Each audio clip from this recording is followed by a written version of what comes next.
Si toi tu te lèves et tu insultes le sexe de mon père, d'où est sorti le spermatozoïde qui m'a donné la vie? Mon père qui n'a jamais fait la politique. Mon père qui ne t'a jamais rien fait. Mon père que tu ne connais pas. Tu insultes son sexe.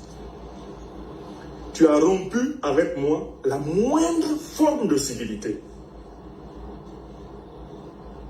Donc je viens ici à dire à toutes les personnes qui m'ont écrit en inbox, à toutes les personnes qui sont venues faire des commentaires sous mes vidéos, que jamais je n'apporterai mon soutien à un individu qui insulte les géniteurs des gens. Et il ne suffit pas de dire, comme me dit Julie Congo, il a arrêté d'insulter. Il ne faut pas avoir arrêté d'insulter. Tu as insulté une fois. C'est bon. Toi qui es là, si tu dis, mère con de ma mère, je bloque toute relation avec toi. Qui que tu sois sur la terre des hommes. Si tu dis à Fakaya, le sexe de mon père, je bloque toute relation avec toi. Qui que tu sois, personne sur cette terre ne peut insulter ma mère et mon père sans conséquence. Vous avez entendu? Nous sommes tous ici sur le réseau social, mais on n'est pas pareil. Il y a des gens qui ont pensé que, comme on est sur le réseau social, il y a été bloqué, hein. Si tu ne fermes pas ton micro, il y a été descendre.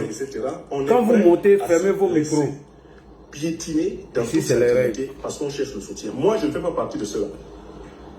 Si tu penses que tu peux insulter mon père, tu ne fermes pas ton micro, je te descends. Sur le réseau social et par la suite bénéficier de mon soutien, tu ne me connais pas. Je n'ai jamais insulté le père ni la mère de quelqu'un. À cause de la politique. Parce qu'il faut faire très attention de ne pas contracter des dettes morales qu'on ne peut pas payer. Si tu montes, tu ne fermes pas ton micro, moi je te descends. A consacré plusieurs années de sa vie à insulter le père et la mère des gens de tous les bords. Quand il était un activiste pro-Gbagbo, sa spécialité c'était insulter le père et la mère des adversaires du régime Gbagbo. Vous montez, vous fermez vos micros. Pro-RDR, pro-RHDP, sa spécialité c'était d'insulter le père et la mère de tous ceux qui étaient contre le RHDP. Il a suffisamment fait dans la violation, le blasphème, le mépris des valeurs élémentaires d'humanité. Si celui-là était sérieux, il se retirerait des réseaux sociaux et il irait dans un monastère pour se consacrer à Dieu. C'est la seule chose qu'il puisse faire pour retrouver un droit chemin. Il doit aller dans un monastère. Vous comprenez? Donc, je vous préviens, je ne veux plus recevoir de qui que ce soit un message privé dans lequel il me demande de soutenir quelqu'un qui insulte le papa et la maman des gens. Le prochain qui m'envoie, à partir d'aujourd'hui, on est le 23 septembre, vous écrivez un message comme ça, inbox, je vous bloque dans tous mes réseaux sociaux. Et je vais donner des instructions à mes webmasters. Celui qui m'écrit un message pour me dire « Oh, tu as fait ce, tu n'as pas soutenu tel », il est bloqué.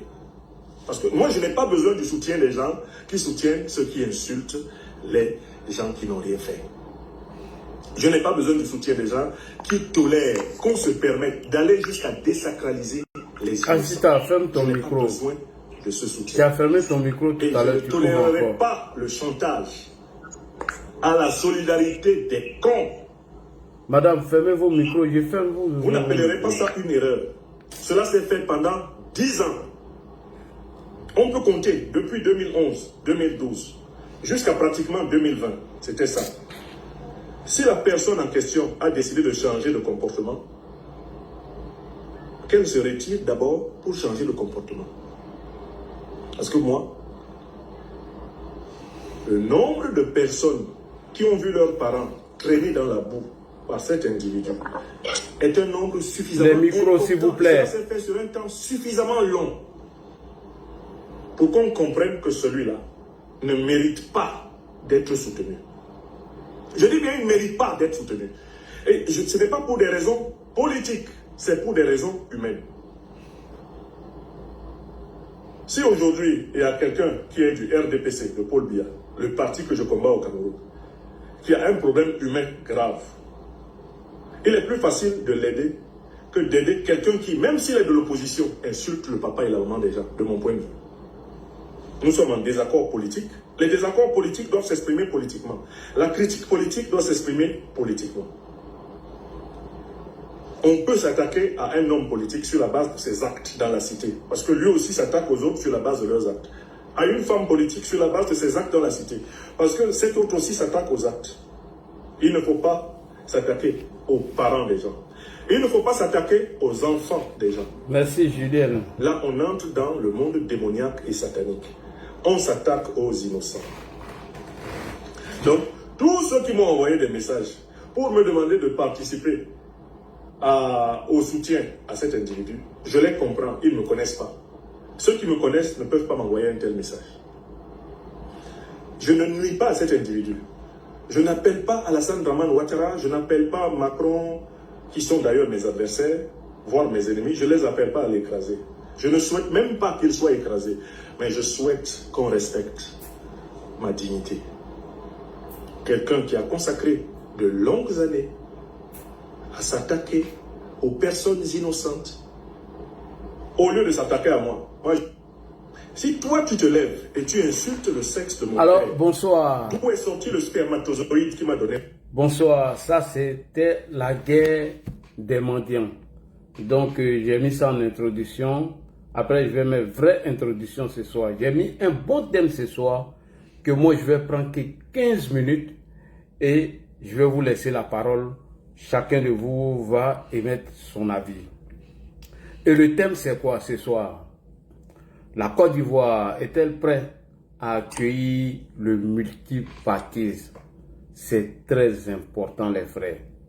Alors pour commencer, j'aimerais ici saluer tous ceux qui sont montés sur... Mamadou, tu ouvres ton micro pourquoi? Après tu ne vas pas écouter ce qu'on dit et puis tu vas venir poser des questions.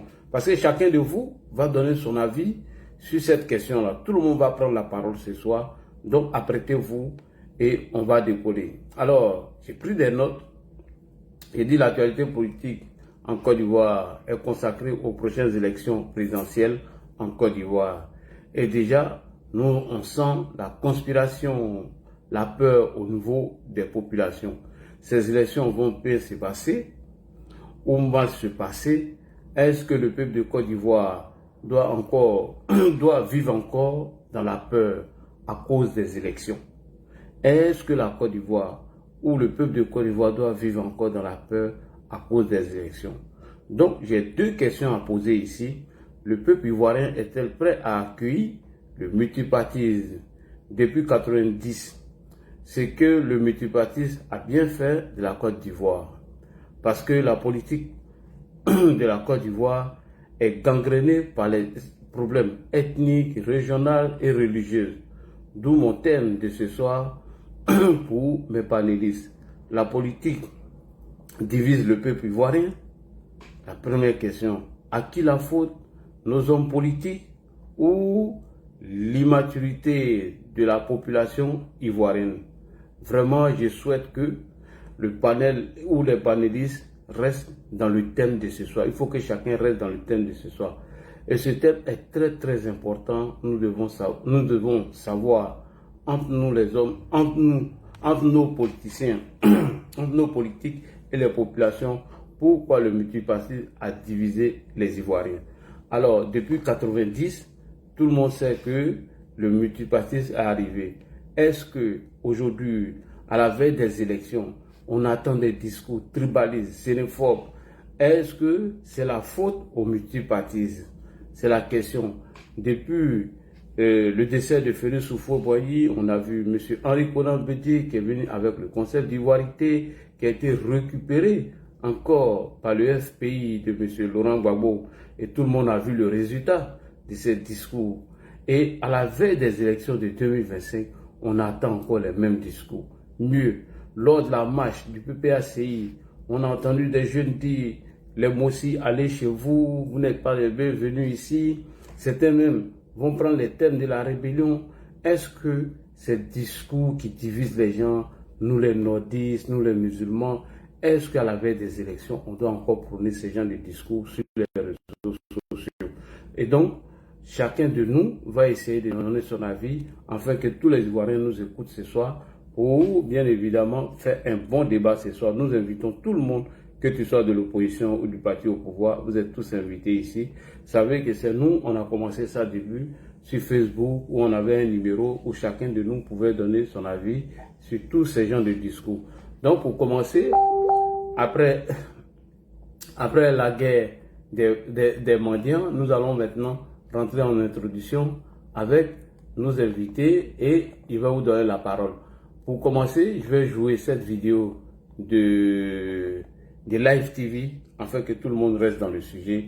On écoute cette vidéo de Live TV rapidement et après je vais vous donner la parole, vous les panélistes, et je souhaite que tout le monde reste dans le thème de ce débat. C'est parti. Première problématique se fera, et encore une fois bonsoir à vous tous et toutes qui nous suivez de partout dans le monde. Notre première problématique se fera avec vous, le téléphone sera ouvert. Je vous rappelle le numéro, le 27 22 54 98 50 et le 27 22 54 98 51. Que représente la terre ivoirienne pour nous, vous et moi? Que représentent les élections présidentielles ou une élection en Côte d'Ivoire? Pourquoi avons-nous, à l'aune donc de cette élection, des messages qui ressurgissent sur les réseaux sociaux, des messages de division à caractère ethnique? On rappelle la région, on rappelle sa religion, on rappelle donc d'où on est parti et qu'est-ce qu'on veut pour cette nation. Messieurs, et vous aussi, chers téléspectateurs, on aimerait avoir vos avis. Notre pays dépend-il à chaque fois de sa survie, en tout cas des élections, ou après les élections, il y a une Côte d'Ivoire à préserver pour nous et nos familles? Vos réactions. Élisée, commençons avec vous. Déjà, avant de commencer mes propos, je voudrais encore relire la loi fondamentale de notre République, c'est-à-dire la Constitution. Je pense qu'elle nous définit bien quelle doit être notre attitude en société. Quand vous prenez l'article 2 de la Constitution, voilà ce qu'il vous dit. La personne humaine est sacrée. Les droits de la personne humaine sont inviolables. Tout individu a droit au respect de la dignité humaine et à la reconnaissance de sa personnalité juridique. Un autre article qui suit, qui est aussi similaire, l'article 4 de la Constitution vous dit ceci. Tous les Ivoiriens naissent et demeurent libres et égaux en droit.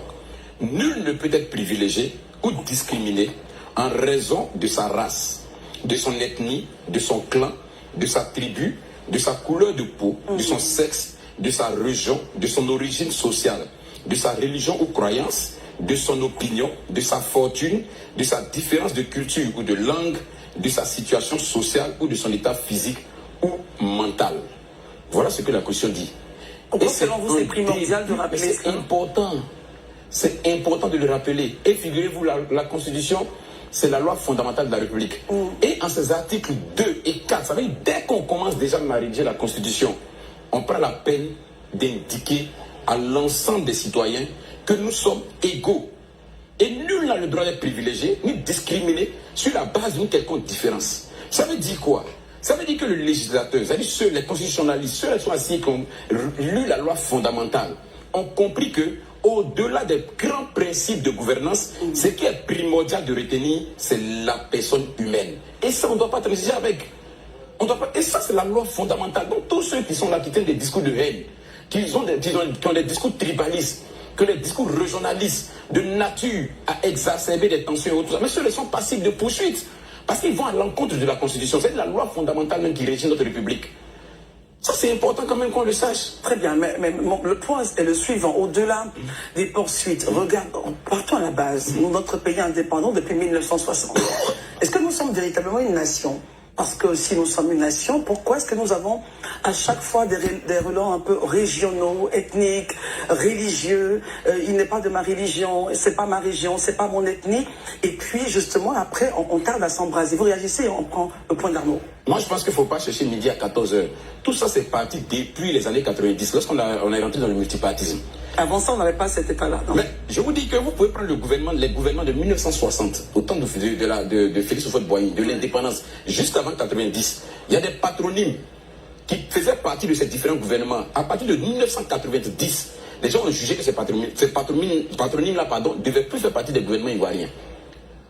Mais c'est comme ça, avez un exemple précis, concret? Il y en a plusieurs. Je pourrais en citer en foison, mais je veux pas qu'on cristallise sur des patronymes particuliers. Mais c'est une réalité. Vraiment, vouloir le cacher, c'est comme si on veut cacher le soleil avec la main. C'est pas possible.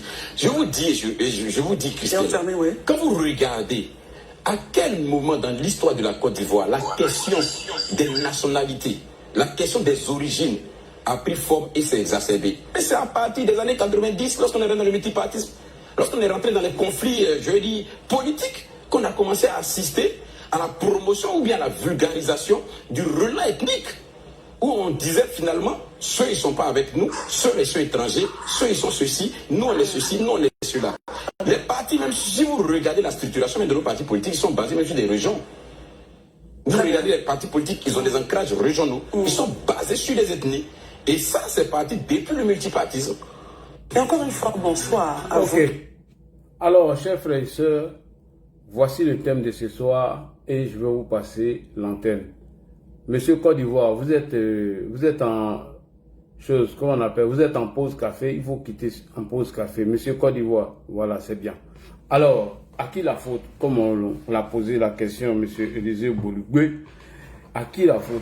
Pourquoi, après le multipartisme, on a eu tous ces problèmes de l'ivoirité jusqu'à la cession de Laurent Gbagbo au pouvoir, où certains Ivoiriens ont été stigmatisés dans notre pays jusqu'à ce que tout le monde voit ce qui s'est passé. Et encore, à la veille des élections, on entend ces mêmes discours sur les panels. Oui, vous n'êtes pas les vrais Ivoiriens, nous on est musulmans, nous on est chrétiens, la Côte d'Ivoire appartient à tant. Est-ce que ces discours-là, c'est bien en ce moment-là? Ces discours qui divisent la classe politique aujourd'hui en Côte d'Ivoire. Pourquoi ces discours reviennent encore? Oui, c'est vous qui avez fait la rébellion, des conneries comme ça. Depuis que nous approchons vers les élections, voici les débats que les gens tiennent beaucoup sur les réseaux sociaux. Alors, à vous le micro, nous allons passer à la première personne. Ah, tiens, on n'a même pas encore commencé déjà à vous signaler. On n'a même pas encore commencé déjà à vous signaler. Je ne comprends pas. Ah oui, je devais tourner la caméra, oui, vers moi. Je tourne la caméra vers moi, oui. Je vais tourner la caméra vers moi, voilà. C'est à cause de ça. Alors, on va commencer de là-haut jusqu'en bas. Nous allons donner la parole à M. Traoré qui vient de monter. Alors, c'est parti, M. Traoré, vous avez la parole.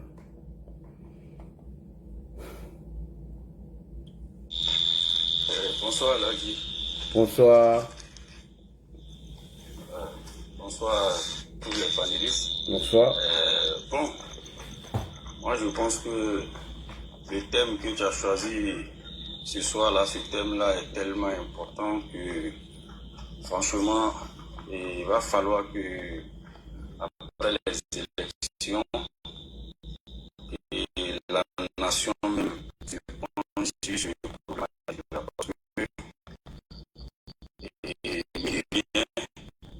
Et donc, nous allons essayer dans cette manière de faire la politique.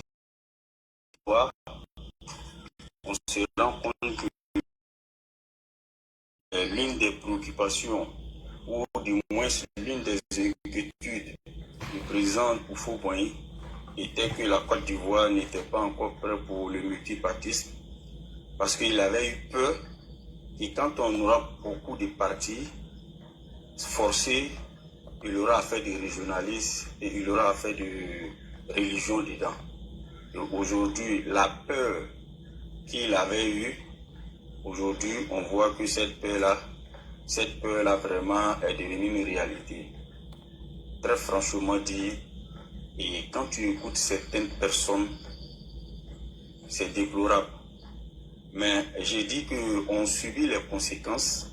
Il va falloir maintenant qu'on cherche l'origine, la cause réelle. La cause réelle, c'est qui? Personnellement, moi je pense bien que c'est l'opposition. L'opposition à travers d'abord le FPI d'alors. Pourquoi j'ai dit le FPI d'alors? Parce que si vous vous souvenez bien, quand le président Alassane Ouattara, aujourd'hui Premier ministre en 90, est venu sauver Houphouët-Boigny pour discréditer le président Alassane, le premier ministre d'alors, on a commencé à entendre certaines choses sur lui. Et ça a commencé à prendre forme. Et pour le combattre même au sein même de son parti, il y a eu des voix qui se sont levées. C'est à partir de ce moment-là. Les gens pensent que c'est affaire des cartes de séjour qui a envoyé le problème. Non, non, non. Ce n'est pas affaire des cartes de séjour qui a envoyé le problème. Parce que quand il y avait la carte de séjour, les Ivoiriens n'étaient pas catégorisés. Parce que quand il y avait l'histoire des cartes de séjour, ceux qui avaient les pièces d'identité n'étaient pas opprimés. Donc on ne peut pas dire que c'est carte de séjour qui a envoyé. Non, ce n'était pas affaire des cartes de séjour. C'est lorsque certains ont commencé à stigmatiser certaines personnes en disant, et si vous vous rappelez très bien, il y en a même qui ont dit ici qu'ils ont le secteur du transport, ils ont le commerce, on ne peut pas leur donner le pouvoir exécutif. Ça a été dit en Côte d'Ivoire, si vous vous souvenez bien. Et ce problème, c'est un problème réel. Il faut dire, moi personnellement, je me dis très franchement que le jour le président Gbagbo va quitter la scène politique en Côte d'Ivoire, on aura la tranquillité. Ça, c'est ma vision des choses. Hein, parce que, si vous vous souvenez bien, c'est lui, Laurent Gbagbo, qui a dit qu'il était solidaire du combat et du code électoral que le pouvoir bédié avait pris pour exclure le président et le premier ministre d'alors, Alassane Ouattara. Et lorsqu'il arrive au pouvoir, c'est lui qui dit encore, et ils prennent ça même comme un combat, il dit encore que ce qui lui gêne, c'est que le président, que les Ivoiriens ne trouvent pas Alassane Ouattara suffisamment ivoirien. Alors que nous avons une constitution. C'est cette constitution qui définit qui est ivoirien ou pas. Mais un chef d'État se permet de dire que les Ivoiriens ne trouvent pas quelqu'un suffisamment ivoirien pour lui laisser diriger la Côte d'Ivoire. Ce sont des propos très graves. Et voilà pourquoi lors de les marches, quand il a dit à ses partisans qu'il d'arrêter de dire ça, moi ça m'a offusqué. Ça m'a offusqué dans la mesure où c'est toi-même qui a accentué sur ce problème ici. Toi, le père de famille, si tu as passé tout ton temps à dire quelque chose de ton voisin, mais demain, si tes enfants commencent à répéter ça, tu ne dois pas te plaindre. Non, non, non. Donc, très franchement, pour moi, le jour où le président Laurent Gbagbo va quitter la scène politique ivoirienne, je vous jure que ce problème-là, on aura de moins à entendre ça. Parce que ce sont ses partisans. C'est ses partisans. C'est pas quelqu'un d'autre. Les nordistes là, non seulement les nordistes, dans l'histoire, on voit que les nordistes là, ils étaient là avant. Mais vous voyez quel nordiste en train de stigmatiser une autre ethnie, dit que vous là, vous n'êtes pas ivoirien. Non, non, non, les nordistes ne le font pas. Pour ceux qui connaissent l'histoire de la Côte d'Ivoire, les nordistes ont accueilli beaucoup de cadres qui étaient orientés et qu'on les accueillait en tant que tuteurs. Moi, mon papa a accueilli beaucoup d'élèves qui n'étaient pas des nordistes. D'ailleurs, même mon oncle qui est sur mon deuxième compte là, c'est quelqu'un qui est venu fréquenter chez nous, que je le considère comme un frère. Il a fait son cursus scolaire chez nous à la maison. Il dormait là-bas, il mangeait là-bas. Mon meilleur ami à Boisflé, c'était Élysée. Un jeune, comment dirais-je, Agni. On était collés comme ça. Il n'y avait pas ce problème-là. Il n'y avait pas ce problème. Mais pourquoi aujourd'hui, là, les mêmes gars avec qui on a vécu hier, on vivait en parfaite harmonie. Ces personnes se permettent aujourd'hui de venir dire qu'ils sont suffisamment ivoiriens qu'ils doutent. Dans quel pays ça peut exister et puis le pays va être tranquille? Non. Je pense bien que nos hommes politiques doivent faire leur mea culpa et venir demander pardon aux Ivoiriens. Demander pardon aux Ivoiriens pour qu'on puisse les pardonner et on va passer là-dessus. Et je souhaite même que le président de la République après les élections, qu'ils prennent une décision ou si on a la majorité à l'Assemblée nationale, qu'on introduise des lois pour rendre ce problème-là, pour judicialiser ce problème. C'est-à-dire désormais, quiconque va traiter, va stigmatiser quelqu'un par rapport à son ethnie, par rapport à sa religion, mais que la rigueur de la loi s'applique sur lui. Parce que très franchement, c'est qu'on entend ça et là, c'est vraiment, c'est choquant en fait. Heureusement que moi j'ai dit, il y a certaines populations qui ont compris. Heureusement. Mais franchement dit, il faudrait que le président de la République, parce que je suis sûr de sa victoire, puisque ça sera son dernier mandat, qu'il accentue son programme sur la cohésion, qu'il essaie vraiment d'introduire des lois qui vont permettre la cohésion et la tranquillité en Côte d'Ivoire. Parce que, là, franchement, moi j'étais sur un panel aujourd'hui. Oui. Quand j'ai pris la parole, dès que j'ai parlé on m'a fait descendre. Ce que ces gens-là disaient, je me posais la question de savoir, mais est-ce qu'ils ont une réflexion? Est-ce qu'ils ont une réflexion? Comment des personnes sensées peuvent dire on préfère brûler la Côte d'Ivoire plutôt que de voir à la et on se fait insulter sur les réseaux sociaux. Ils sont ignorants parce qu'ils n'ont même pas cette possibilité de le faire. Mais en le disant, l'enfant qui ne connaît rien, peut-être qu'il les écoute, va dire, apparemment si tu vois ça, c'est que vraiment Alassane Ouattara est peut-être problématique. Voici l'effet que ça fait dans la population. Sinon, on sait que quand ils le disent là, ils n'ont pas ce moyen-là de faire quoi que ce soit. Mais aujourd'hui, nous avons des petits frères qui sont sur les réseaux sociaux, qui n'ont pas connu la Côte d'Ivoire pendant la crise. Ils n'ont pas connu la Côte d'Ivoire pendant la crise. À cause de ce même problème-là, nous, on a grandi dans la crise. À cause de ce même problème-là.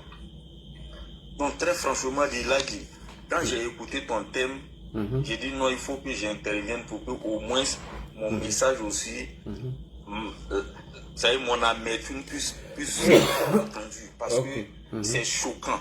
C'est choquant par rapport à tout ce qu'on attend. Et c'est vrai, la Côte d'Ivoire n'est pas encore une nation.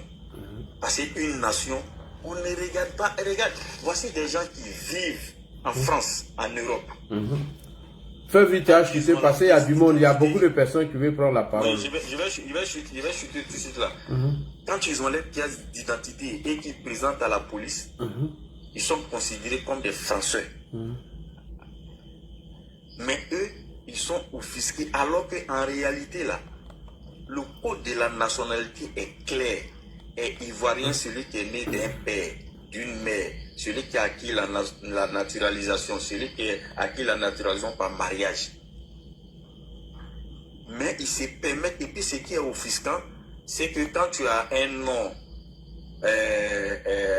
burkinabé ou tu as un nom nordiste, quand tu es dans les camps, tu es ivoirien. Mais dès que tu prends autre position, ils t'attribuent une autre nationalité. En fait, ils sont ridicules, mais c'est l'effet négatif qui rejaillit sur la population à travers leur ignorance qu'ils mettent sur la toile. C'est ce qui est déplorable, sinon on sait qu'ils ne peuvent rien crier. Donc là, je vais chuter là et me muter pour laisser d'autres aussi parler. Vraiment, merci beaucoup. Il y a Commando Invisible qui veut prendre la parole. On va donner la parole à Commando Invisible. Bonsoir. Je pense que ce thème est très intéressant. Bonsoir, le frère Commando Invisible. Bonsoir à tous. Bonsoir. Bonsoir au cher frère Lagui. Bonsoir aux autres panélistes sur ton panel qui prennent le temps de se prononcer sur un thème qui est fort enrichissant. et très profond. Le thème, c'est de savoir si, depuis 90, est-ce que le multipartisme a fait du bien à la Côte d'Ivoire ou encore, quelle est la responsabilité des uns et des autres dans ce qui est la notion de peur. Alors, Dadi, avant de commencer, j'aimerais préciser que il y a deux types de peur. Deux types de peur. À la veille des élections ou avant les élections, il y a deux types de peur. Il y a la peur naturelle. C'est cette peur-là qui s'empare de tout un pays avant un événement ou pendant un événement. Je prends par exemple dans les années 92-93, lorsque on a su que notre chef président Félix Houphouët-Boigny était malade et qu'il faisait des allers-retours entre Abidjan et la Suisse. Oui, on a eu peur en tant qu'Ivoirien parce qu'on voyait là la maladie prendre le dessus sur Houphouët-Boigny. Ça, c'était la peur naturelle. On voyait rarement Houphouët à la télévision. On entendait par-ci par-là qu'il est reparti en Suisse, qu'il est revenu, qu'il a atterri à Yamoussoukro. Quelques semaines après, on entendait encore qu'il est reparti en Suisse et soigné. Donc cette peur-là, c'était la peur naturelle. Lors de la crise post-électorale en 2010, il y avait une sorte de peur naturelle qui a obligé nos parents de l'Ouest à prendre leurs affaires et à se retrouver au Libéria dans les camps de réfugiés. Ça, c'était la peur naturelle par instinct de survie. Récemment encore, lors de notre CAN, lorsque nous jouions contre le Mali, ou en finale encore contre le Nigeria, en tant que fervent supporter des éléphants de Côte d'Ivoire, nous avons eu peur. De peur d'être éliminés, ou encore en finale, de peur de perdre la finale. Oui. Ça, ce sont des peurs naturelles. La seconde peur, c'est la peur qui est entretenue. C'est la peur qui est fabriquée. C'est la peur qui est créée par les hommes politiques. Cette peur-là, elle commence en 90 avec le FPI d'un certain Laurent Gbagbo. En 90, les journaux proches de l'opposition, notamment un certain journal Bolcoach ou encore La Voix, vont se spécialiser dans la diffusion des sentiments de colère et de rejet envers le Premier ministre qui sera traité d'étranger, de Boy-Rodian. Le terme est du FPI et de ses journaux satellites en 90. À partir de 93, les hommes politiques encore, précisément à partir du 7 décembre 93, lorsque le président Bédié, accompagné des gendarmes, arrive à la RTI et qu'il fait son discours en demandant aux Ivoiriens de se mettre à sa disposition et que le pays sera gouverné, à partir de là encore, il y aura toute une machine d'État, toute une machine gouvernementale qui va se mettre en branle justement pour distiller cette peur-là encore pour la seconde fois. Ça va commencer par Fraternité Matin même.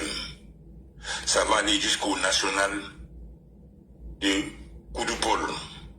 Ces journaux-là vont même réécrire l'histoire en amenant les Ivoiriens du Sud à avoir une peur bleue des Ivoiriens du Nord. Les premiers actes de Bédié seront entre autres la chasse dans l'administration des cadres du Nord. À l'époque, le Premier ministre Alassane Ouattara, qui est au Fonds monétaire depuis le 9 décembre 1993, va s'en plaindre auprès d'Abdoul Diouf, qui à l'époque était le doyen de la CEDEAO, afin que Bédié mette un peu d'eau dans son vin, ce qui est la chasse aux cadres du Nord. La loi électorale sera renforcée en 1995, parce qu'on va faire comprendre aux Ivoiriens du Sud que ce candidat-là, c'est le candidat des musulmans, c'est le candidat des djoulas, c'est le candidat qui va venir construire des mosquées partout. Donc à partir de là, on est en train d'amener une partie des Ivoiriens à avoir peur de son frère du Nord. C'est ce que j'appelle la peur entretenue, la peur créée, la peur fabriquée à travers l'ivoirité. Et à partir de là, la machine de la peur ne va plus s'arrêter. Elle va continuer. Elle va continuer. Lorsque, en 90, on parle de politique, avec l'arrivée du RPI, on parlera de la gauche, Maman Morifere, Vaudier, Babo, Angèle Nyonsoa, Zadi Zaourou, et on parlera de la droite incarnée par Fort Boigny. Mais à partir de 93, on va parler plutôt des héritiers de Karagbe Nyangbe incarnés par le FPI et Fort Boigny, ou du moins son parti de PDCI. Et plus tard, on aura un face-à-face entre les ethno-fascistes du FPI et les ivoirités de Bédier. De là va naître le RDR du feu de Nico Bénin, le FAMA. Une fois que ce décor est planté, il faut comprendre que, oui, la peur dans la politique a été entretenue, a été créée par les politiciens. Ceux qui avaient peur d'affronter Alassane Ouattara. Cette responsabilité-là, c'est l'ivoirité. C'est l'ivoirité créée par Bédier et les idéologues du PDCI. Niamke Kofi, Pierre Kipré et Adjafi, sans oublier les autres. Ceux-là ont créé l'ivoirité afin de repousser l'ex-premier ministre des élections présidentielles en Côte d'Ivoire, coûte que coûte, vaille que vaille. Et les termes qu'ils ont utilisés, ce sont des termes qui ont sémé les graines de la peur dans l'esprit des Ivoiriens. Et après ceci, on est passé à une autre responsabilité.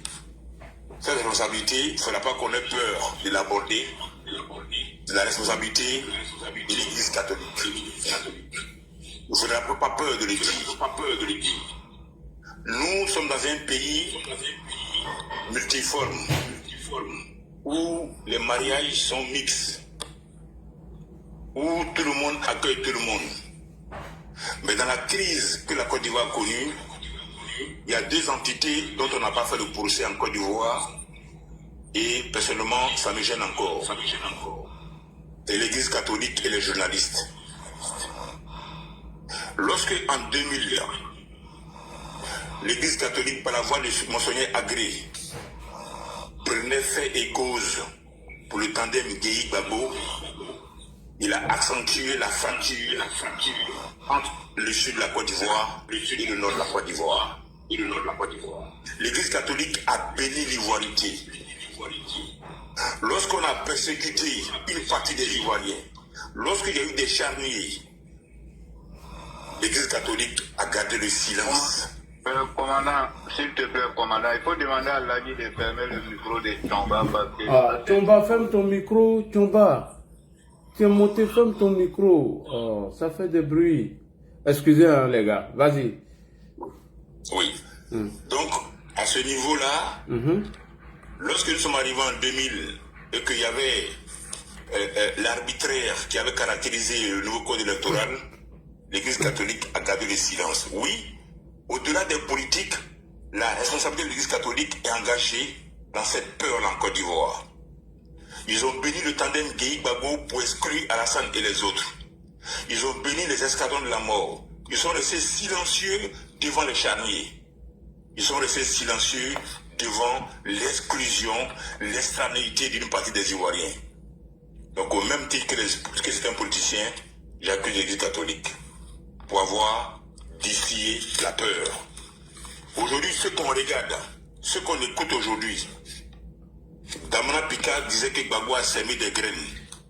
Mais en réalité, les graines que Gbagbo a sémées, ce sont ces graines-là qui sont aujourd'hui ceux qui entretiennent le chaos, qui entretiennent la peur.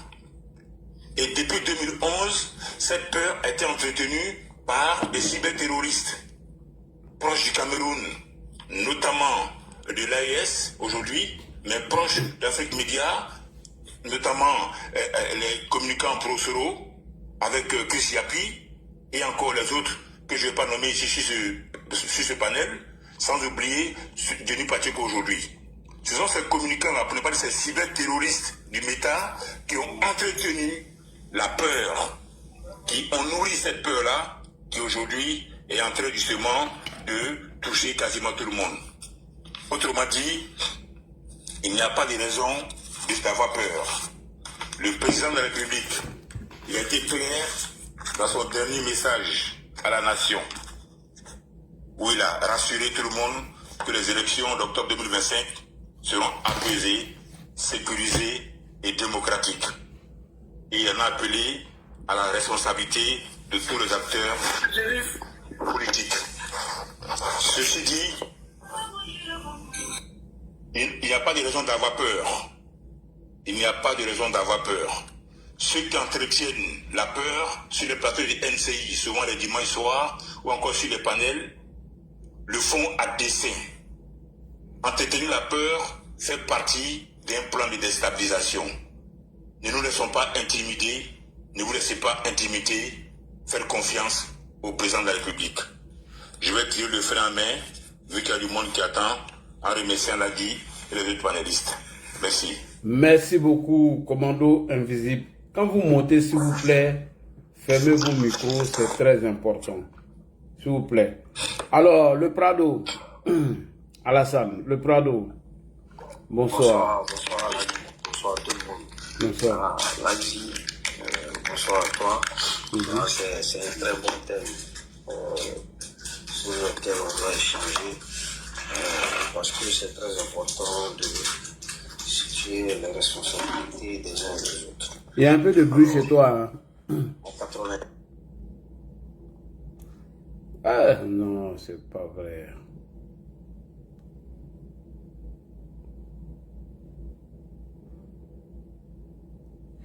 Ils ont signalé le panel. Le panel a été signalé.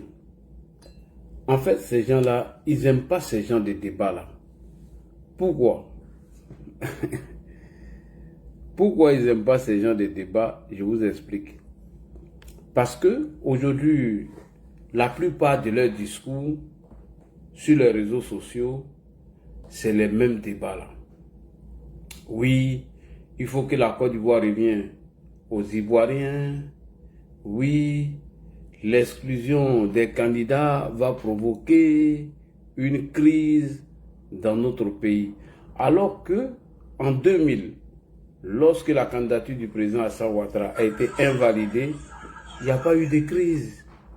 Donc, tous ceux qui entretiennent ces discours ou la peur pour effrayer les Ivoiriens, ils ne veulent pas les élections.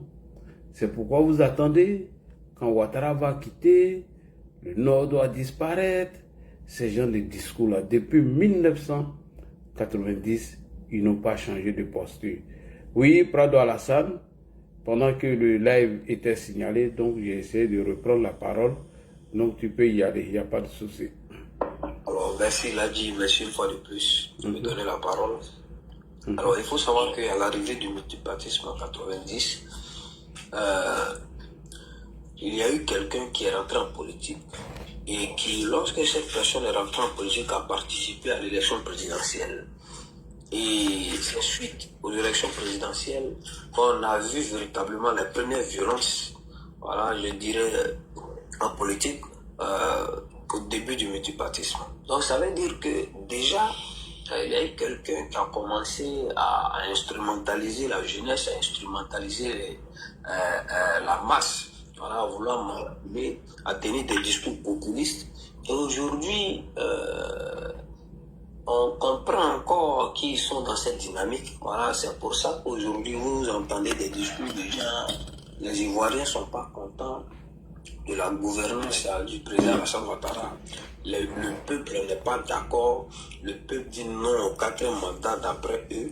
Voilà, ce sont ce genre de discours qu'ils tiennent. Voilà. Et à en croire que les militants du RHDP ou la franche partie, la majorité, voilà, qui soutient ce régime-là, le pouvoir en place, et qui se sentent dans la gouvernance du président Alassane Ouattara, ne sont-ils pas des Ivoiriens? Voilà, moi je me pose la question.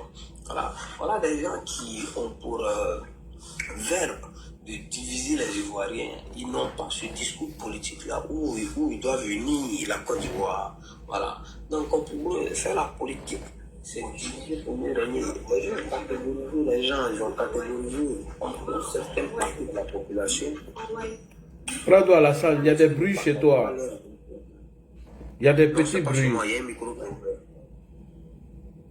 a un micro qui est ouvert, c'est pas ici. Non, tous les micros sont fermés. Il y avait de la musique, je pense. Non, tous les micros sont fermés. D'accord. On y va. Alors, aujourd'hui, voilà, on constate que ces gens-là, ils sont encore à la manœuvre, avec le même discours. Voilà. Les Ivoiriens vont se lever. Les Ivoiriens disent qu'ils ne veulent plus voir Alassane Ouattara au pouvoir. Effectivement, on attend ça même beaucoup même. Voilà, on se pose la question. Ceux qui ont demandé à ce que le président Alassane Ouattara soit candidat là, ne sont-ils pas des Ivoiriens? Moi, je me pose la question. Voilà, quand vous parlez en vos noms, en tant que Gore, en tant que PPACI, en tant que Tiamis, c'est tout. Voilà, ne venez pas généraliser. Faire croire aux gens que c'est toute la Côte d'Ivoire qui n'est pas d'accord avec Alassane Ouattara.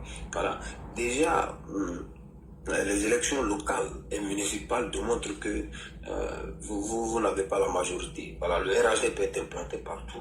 Avec ce bilan, vous ne pouvez pas venir encore nous dire que voilà, les Ivoiriens ne sont pas d'accord. Parlons vos noms. Voilà. Et déjà, même au sein de vos partis politiques, on a vu des fragmentations, on a vu des divisions. C'est ce qui a créé des candidatures de précaution. Voilà. Des gens qu'on a sous-estimés, on ne pensait même pas qu'ils pouvaient être candidats, mais aujourd'hui ils sont candidats. Voilà. Donc il faut penser que la politique, c'est toujours rester dans le boycott, toujours en train de diviser, toujours en train de vouloir manipuler la masse. Voilà. C'est une politique qui est pour moi tout à fait. Il faut proposer quelque chose de concret aux Ivoiriens. Alors, il faut proposer quelque chose de concret parce que depuis que vous êtes rentré en politique, vous n'avez fait que diviser. Et la division, vous avez divisé jusqu'à arriver au pouvoir. Et lorsque vous êtes arrivé au pouvoir, au lieu d'unir les Ivoiriens afin de pouvoir développer le pays, vous avez préféré diviser les Ivoiriens et vous conforter dans cette situation de crise. Voilà, pour faire croire aux gens que oui, c'est la guerre qui vous a empêché de ne pas travailler. Et après, on se dédie, on se contredit, on se dit que la guerre ne pouvait pas être une excuse. Donc aujourd'hui, on connaît votre position. Donc, si vous voulez parler en vos noms, parlez en vos noms. Ne parlez pas au nom de tous les Ivoiriens. Voilà, là, dis-moi, c'était ce message-là qu'il y avait à lancer à l'endroit de nos adversaires en face là. Parce que souvent, ils ont tendance à prendre la parole au nom de tous les Ivoiriens. Voilà. Comme s'ils ont le monopole ou que vous visitez la majorité. Donc il faut qu'ils arrêtent cette façon de parler. Voilà. Donc là, dis-moi, je m'arrête là et je vais attendre mon deuxième tour. Voilà. Ok, merci beaucoup. Merci à Prado Alassane. Nous allons partir avec Koulibaly, son RFI. Koulibaly, son RFI. Oui, bonsoir Ladi. Bonsoir. Oui, salut tout le monde. Okay, vraiment, merci pour le thème d'aujourd'hui. Parce que en fait, je voulais dormir, mais quand j'ai vu le thème, vraiment, en tout cas, j'ai pas eu toute la journée, j'ai pensé à ce thème-là. Franchement. Mais quand j'ai vu le thème, donc j'ai profité en même temps, j'ai dit, bon, ok, je vais intervenir. Voilà, parce que, en tout cas, c'est un très bon thème. Parce que c'est très sérieux cette affaire. Voilà, vous remarquez, c'est le problème même de l'ivoirité en Côte d'Ivoire, c'est M. Laurent Gbagbo. Ça c'est clair. Je ne sais pas si vous vous souvenez. Avant 90, Laurent nous faisait croire que Oufou était un Burkinabé. Ils avaient mis dans nos têtes que le papa de Fouy était un Burkinabé. C'est là ça a commencé. Donc maintenant quand le premier ministre est venu, donc ils ont enchaîné avec J'ai enchaîné avec... En fait, c'est un problème très sérieux que les Ivoiriens, j'ai l'impression quand les Ivoiriens prennent ça en amusement. Ça, c'est plus de la politique, hein, il a dit. C'est plus de la politique. C'est aux Ivoiriens maintenant de se méfier et on ne regarde pas nos gardes. Mais je sais pas, il faut que quand même nos élus là, ils n'ont qu'à quand même voter des lois vraiment pour qu'on puisse voir cette affaire au sérieux. Sinon, c'est très dangereux. Et j'ai l'impression que les gens pensent que c'est de l'amusement. Hein? Et puis ils sont là, tous les cadres, c'est le même langage quoi. C'est qu'ils ne pensent pas à l'avenir, ils ne pensent pas à la cohésion de ce qu'on appelle du pays. Hein. Ce n'est pas leur affaire. Ils sont toujours dans la division. Et ce qui est malheureux, c'est l'église catholique. Moi quand il y a l'église catholique, mais ils sont très dangereux. Là, vraiment, excusez-moi, hein. Peut-être qu'il y aura des militants qui sont là-bas, mais vraiment il faut qu'on dise la vérité. Ils sont très dangereux, il a dit. Quand tu vois Gbagbo est venu de la haie, là, quand il est allé à l'église catholique, là, c'est pas pour rien là, à l'église catholique. Hein. C'est les catholiques qui lui ont dit de venir, ils vont mener le combat pour lui. Gbagbo n'est pas allé là-bas comme ça. Parce que Gbagbo a fait ça comme ça. Gbagbo n'est pas là-bas comme ça. Hein. Voilà des gens qui sont là. Hein. C'est quelle souffrance on n'a pas vécu ici en Côte d'Ivoire. Il y a eu le charnier, effectivement, comme le l'a dit, il y a eu le charnier. Ils n'ont même pas broché. Hein? Ils ont livré Gueye à la mort. Il y a même pas... L'église catholique n'a même pas dit quelque chose. C'est maintenant ils sont plantés dans la salle, tellement qu'ils ont la haine aussi contre la salle. Hein? Qu'est-ce qu'Assane n'a pas fait pour cette église? Mais ils ont la haine. Mais je pense qu'on doit voter des lois, même si tu es prêt. Si tu as mal parlé, on doit te mettre en prison. Ça, c'est clair. Parce que si on laisse ces religieux-là, surtout les catholiques, là, les satans, là, on connaît les pratiques des catholiques dans le monde entier. On sait ce qu'ils font dans le monde entier. Ils sont très dangereux, ces gens-là. Vous êtes là, vous prenez position comme ça. Vous voyez les gens, vous voyez un truc qui est en train de devenir grave. Hein? Les gens utilisent ces gens, mais c'est pas bien. Vous, en tant qu'église catholique, là, vous faites quoi? Vous intervenez, ils sont là et ils regardent. Et ils sont prêts. Hein? Même tout ce que l'opposition est en train de faire, tout ce que l'opposition vient faire là, c'est la prochaine de l'église catholique qui est là. Et ils sont là, ils regardent. Maintenant, quand on va commencer à les attraper là, tu vas voir, ils vont faire une déclaration. Ils disent non, ils n'ont qu'à laisser les cadres. Mais tout ça là, c'est quoi? Mais il y a des pays ici là, il y a des pays ici, tu arrives à ils vont te mettre en prison. Mais en Côte d'Ivoire, on laisse trop de choses. Hein? Il faut que vraiment, je pense qu'en 2025, quand le président sera élu, vraiment, il n'a qu'à s'asseoir, il n'a qu'à essayer de revoir vraiment comment on va essayer de gérer cette affaire. Parce que pour le président m'est surpris, le président ne savait pas que c'est comme ça, lui était détesté par ces gens-là jusqu'à ce degré-là. Mais quand il est venu là, il ne s'est pas vengé, il s'est dit quoi? Ah, je vais travailler, je vais les laisser pour moi, et puis bon, peut-être qu'avec le temps, ils vont me connaître, tout ça. Hein? Mais malgré tout ce qu'il a fait, pour tout ce peuple-là, hein? Tous les travaux qu'il a en train de faire pour ce peuple-là, hein? Tous les salaires qu'il a augmentés, mais jusqu'à présent, ils sont ça dans la tête. Donc ça veut dire que c'est grave. On dit ton ennemi là, si tu veux la foule de ta maman, il ne va jamais te pardonner. Ces gens-là, ils sont très dangereux. Et j'ai l'impression qu'ils prennent ça pour faire ça comme un outil de politique, c'est pas. Et ils sont tous derrière ça. Hein. Ils sont tous derrière ça. Quand quelqu'un vient parler, hein, PDCO, tout ça, ils prennent ça, ils parlent. Moi, j'ai toujours dit, le PDCO de Oufoué là, c'est pas le PDCI de maintenant. Depuis le Oufoué est mort là, Oufoué est mort avec son PDCI.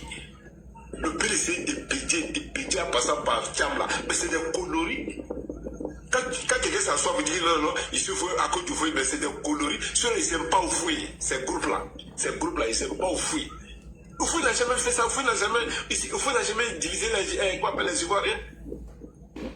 Mais c'est Gbagbo le problème de la Côte d'Ivoire. Là, j'ai dit. Le jour que Gbagbo ne sera plus dans la politique de Côte d'Ivoire, tu vas voir que les gens vont changer. C'est lui le problème.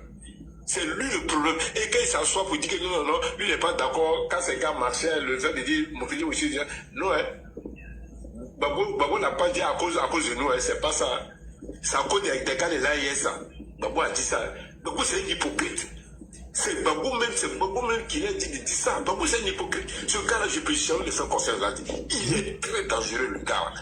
Voilà, vous ne le connaissez pas. Hein? Il est très dangereux ce gars. Tant que ce gars-là est là en Côte d'Ivoire, on ne va jamais se retrouver l'esprit. Il est très dangereux. Et quand je le regarde maintenant, il ne sait même pas quel. Et puis bon, je vois, ils ont le. Tu vois, non? Et puis bon, vraiment, il faut qu'on vote quand même des lois. Hein? C'est-à-dire qu'à partir de maintenant, là, tous les partis politiques qui vont se mettre dans une logique de division entre les Ivoiriens, ou bien d'appel à l'insurrection, mais on doit suspendre le financement de ces partis-là. C'est parce que on donne des financements à ces gars-là, donc ils font ce qu'ils veulent. Hein? Ils font ce qu'ils veulent, ils se lèvent là, et puis ils pensent qu'ils sont au-dessus des Ivoiriens. Parce qu'on ne peut pas accepter que nous, les Ivoiriens, c'est nous qui cotisons. Nous, on cotise, on ne peut pas prendre notre argent pour donner à des partis. Mais le parti politique, c'est quoi? Quand vous êtes à l'opposition, c'est pour quand même permettre, quand même, je sais pas, c'est pour améliorer quand même les conditions de vie, quand même, des citoyens qui sont dans le pays. Mais si vous devenez quand même, si vous devenez une menace pour les citoyens, c'est pas la peine. Donc on ne doit pas financer, il y a des partis, on ne doit pas les financer, là. Tout parti qui va se mettre dans cette logique, on ne doit pas les financer. Parce que je ne suis pas d'accord avec ça. Parce que moi, là, on me coupe. Moi, là, les impôts, là, qu'on me coupe, là, tout ça, c'est pour aller les financer. Et je ne suis pas d'accord que moi, on me coupe pour donner des partis comme ça, là. Et puis, demain, ces mêmes partis, ils ne sont même pas capables de me protéger. Au contraire, même, ils m'exposent à la mort. Moi, je ne peux pas accepter ça, là. Il faut que les gens revoient ça. On peut essayer de revoir ça. Sinon, il ne faut pas comprendre quelque chose. Il faut qu'on prenne des mesures braconnières pour que tout ça cesse, là. C'est très important, hein, la vie. Oui, c'est un très bon thème. C'est un bon thème, hein. Vraiment, voilà, c'est un très bon thème. J'espère que vraiment, si les dirigeants, ceux qui nous dirigent, si vraiment ils écoutent ça, vraiment, ils n'ont qu'à voir ce côté-là. Ils n'ont qu'à prendre des dispositions. Là, la première disposition, c'est de prendre les trucs, c'est-à-dire que tout parti qui va sortir, créer la haine ou bien faire la division vers la xénophobie, là, on doit suspendre les financements. C'est pas yaya, on met ça dans la constitution, c'est clair. Et puis tout politicien aussi qui va se lever, intéresser quelqu'un qui est étranger, ben, on le traite en justice, il va démontrer.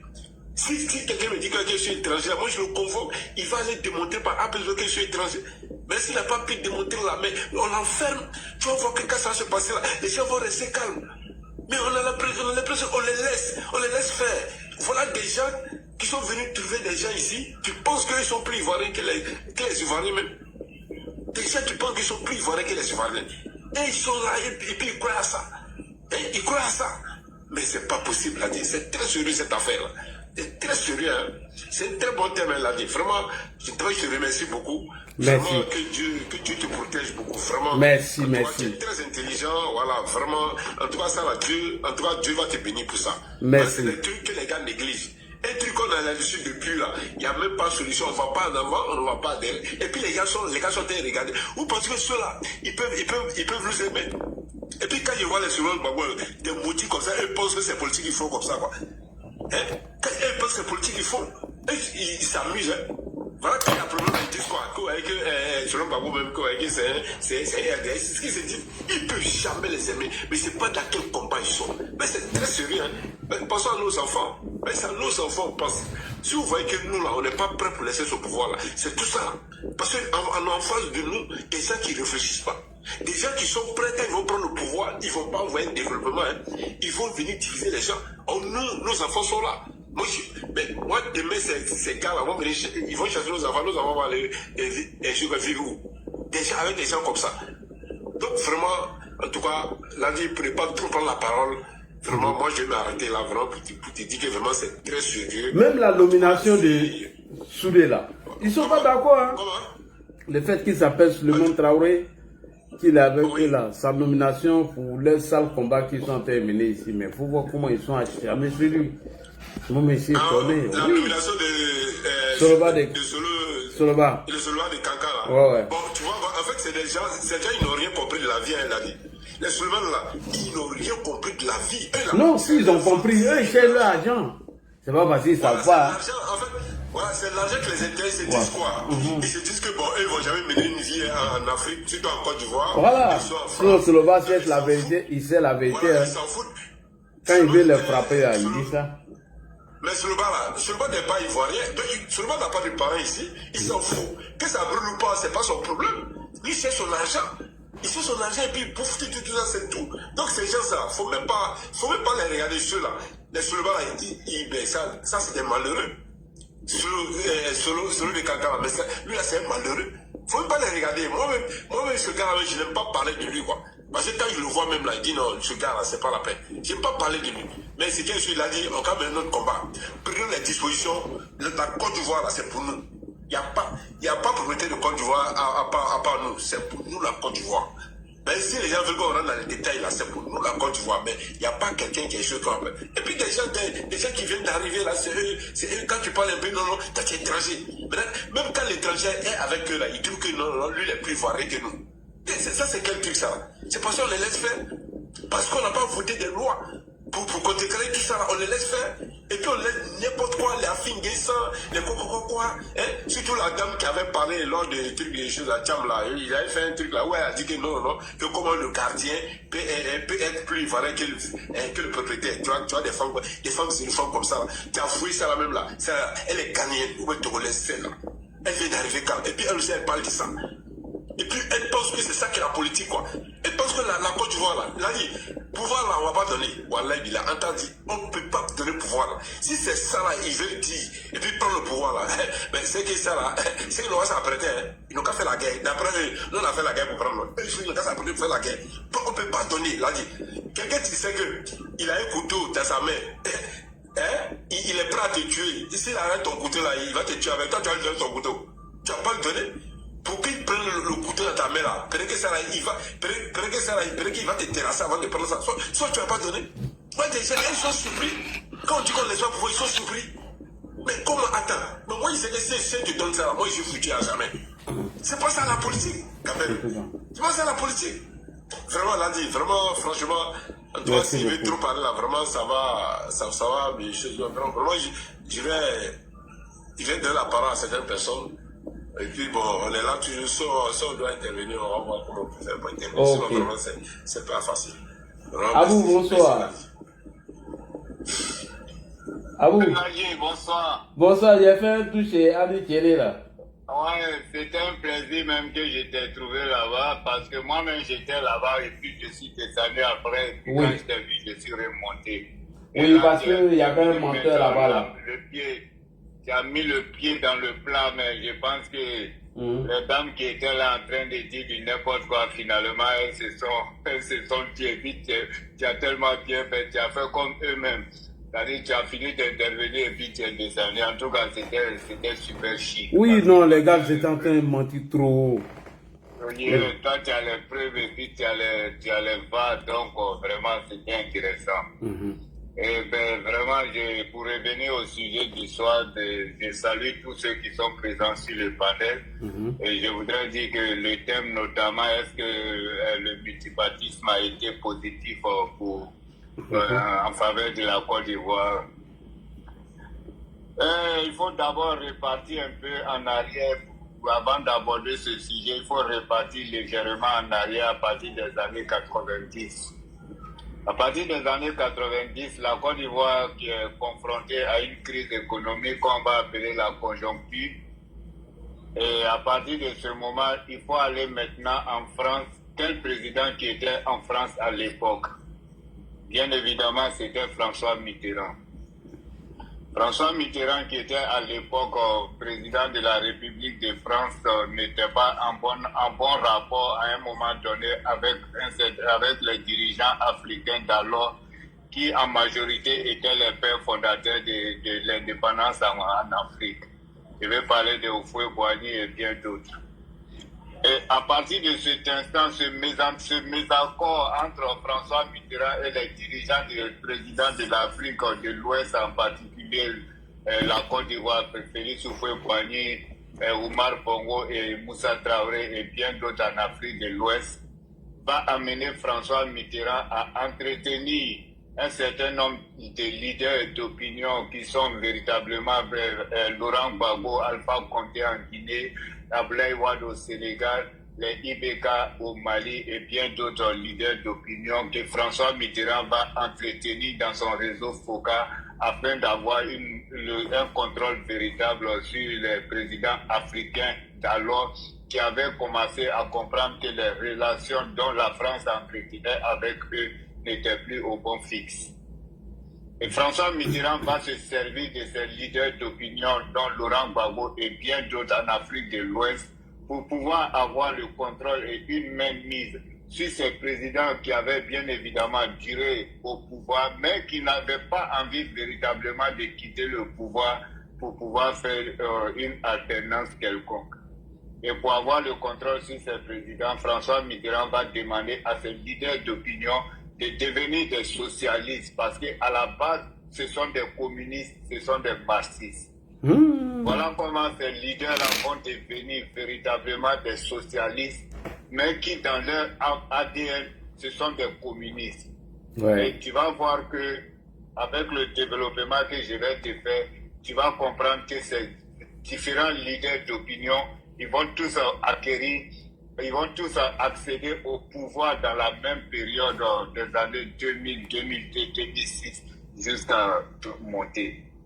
Et c'est comme ça que ces leaders-là seront entretenus par le régime de François Mitterrand pour contrôler les Houphouët-Boigny, les Omar Bongo, la Sénat Conti en Guinée, les Moussa Traoré au Mali et d'autres. Donc, ils vont demander à ce Conseil national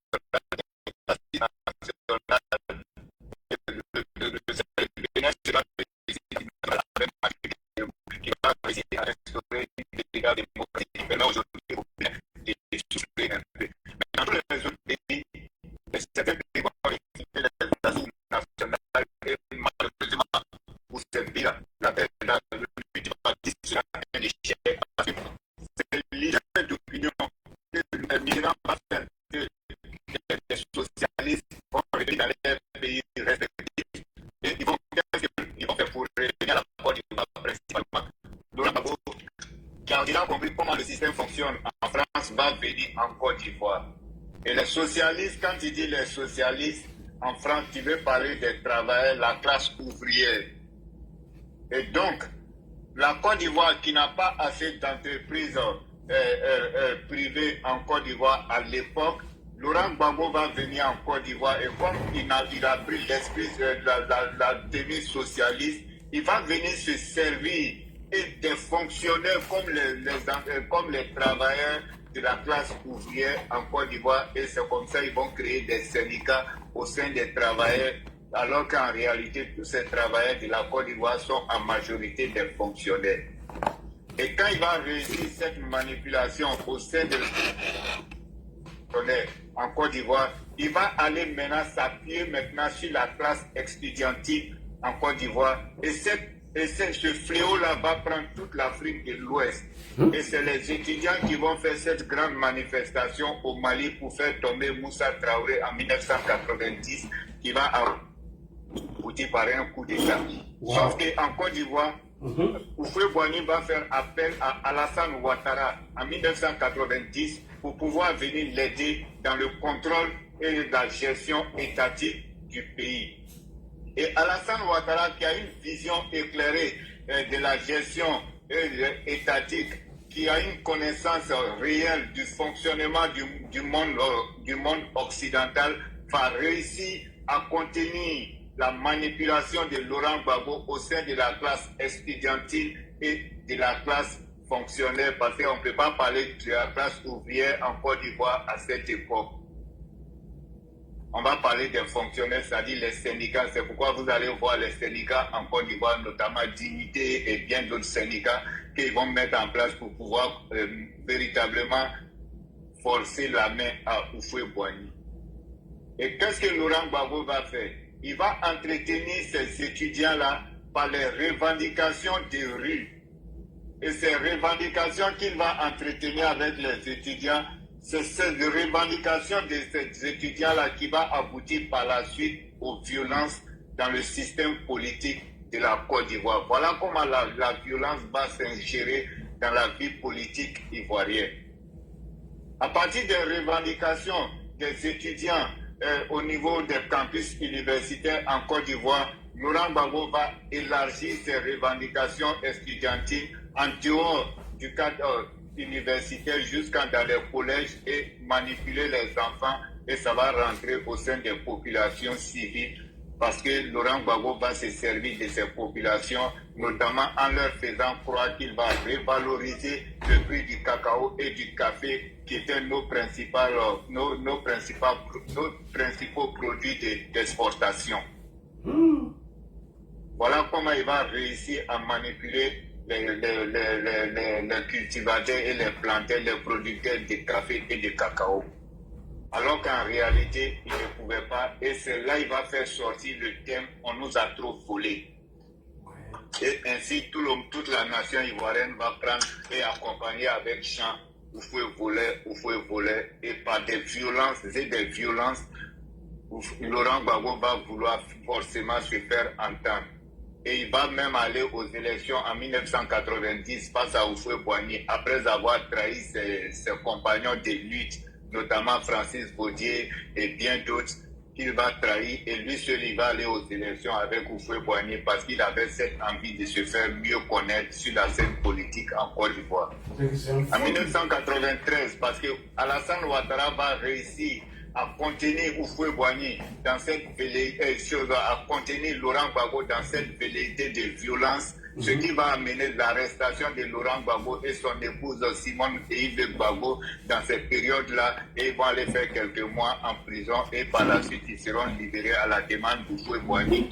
Et quand Houphouët-Boigny va décéder en 1993, Alassane Ouattara va quitter le contrôle de l'État et Bédié va venir avec ses thèmes « Mettez-vous à ma disposition ». Tu comprends un peu? Oui, je vois. En tout cas, tu es en train d'expliquer même l'histoire, même l'historique même. C'est très important.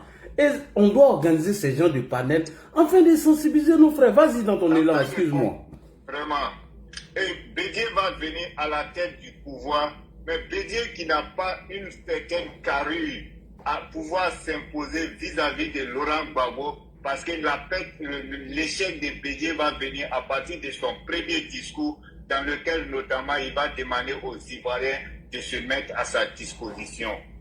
Et quand Laurent Gbagbo Bédié va sortir ce discours, Laurent Gbagbo va se servir de ce discours afin de porter atteinte à Henri Konan Bédié.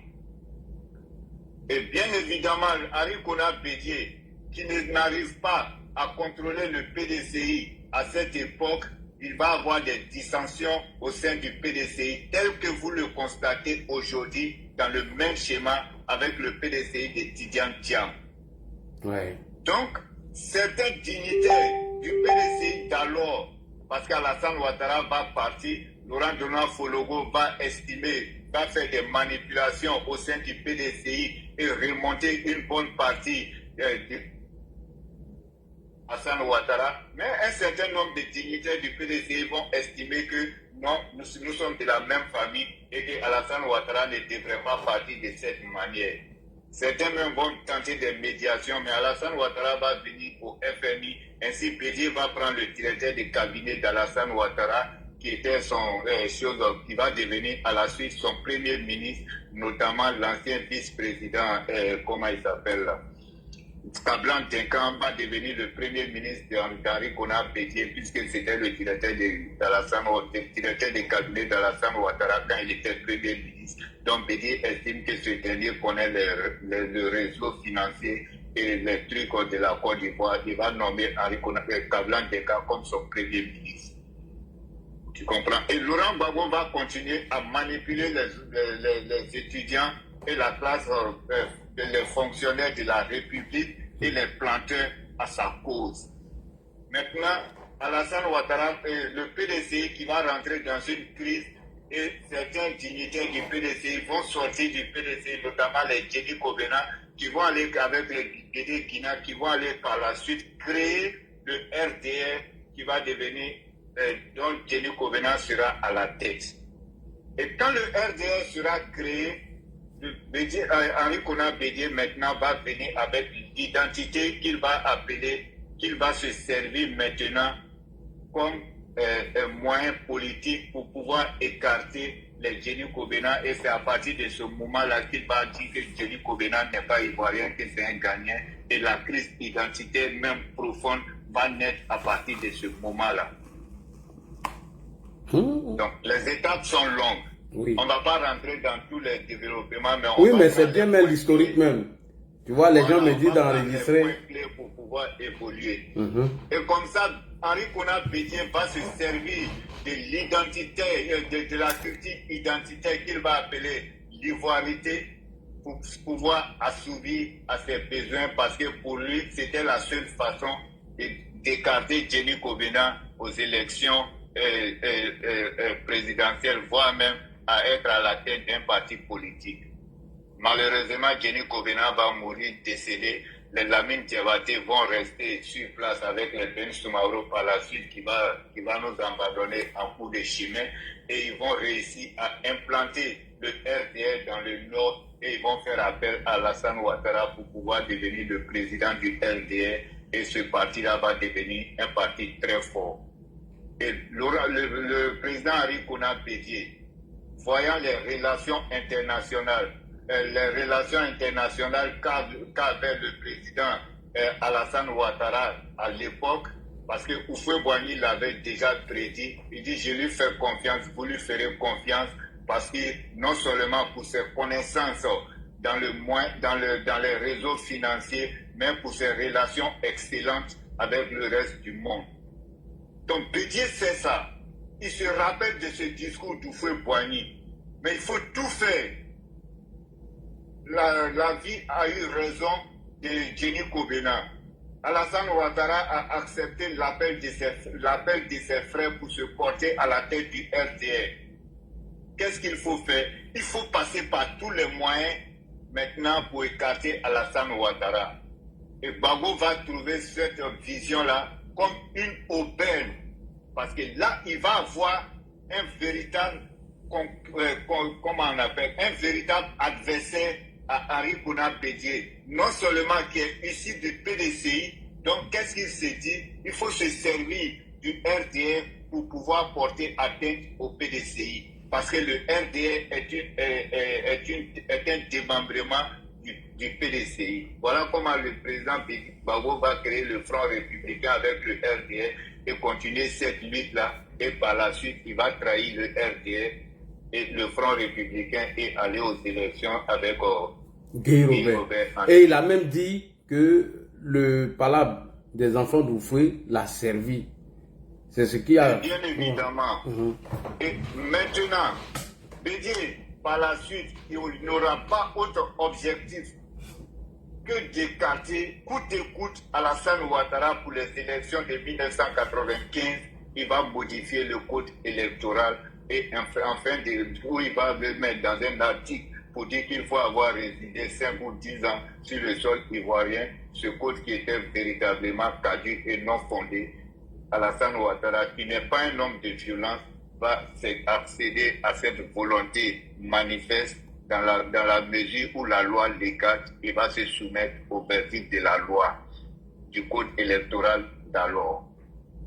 C'est comme ça Alassane Ouattara ne participera pas aux élections et Gbagbo va estimer que non, c'est parce que lui n'est pas, Alassane Ouattara n'est pas candidat que lui ne va pas aux élections et il va faire le boycott actif. Mais en réalité, c'était parce que la loi du FPI qui condamnait, parce que Laurent Gbagbo avait déjà participé aux élections de 1990, qu'il a lamentablement perdu. En 1995, s'il participait à ces élections face à Henri Konan Bédié, si qu'il perdait, il était folklore pour les élections qui allaient venir en 2000.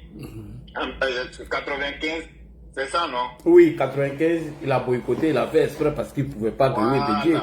Parce qu'il ne pouvait pas partir aux élections de 95, il fallait boycotter parce que qu'il perd face à Bédié, le FPI était nécessairement obligé de présenter un autre candidat en 2000 pour aller aux élections.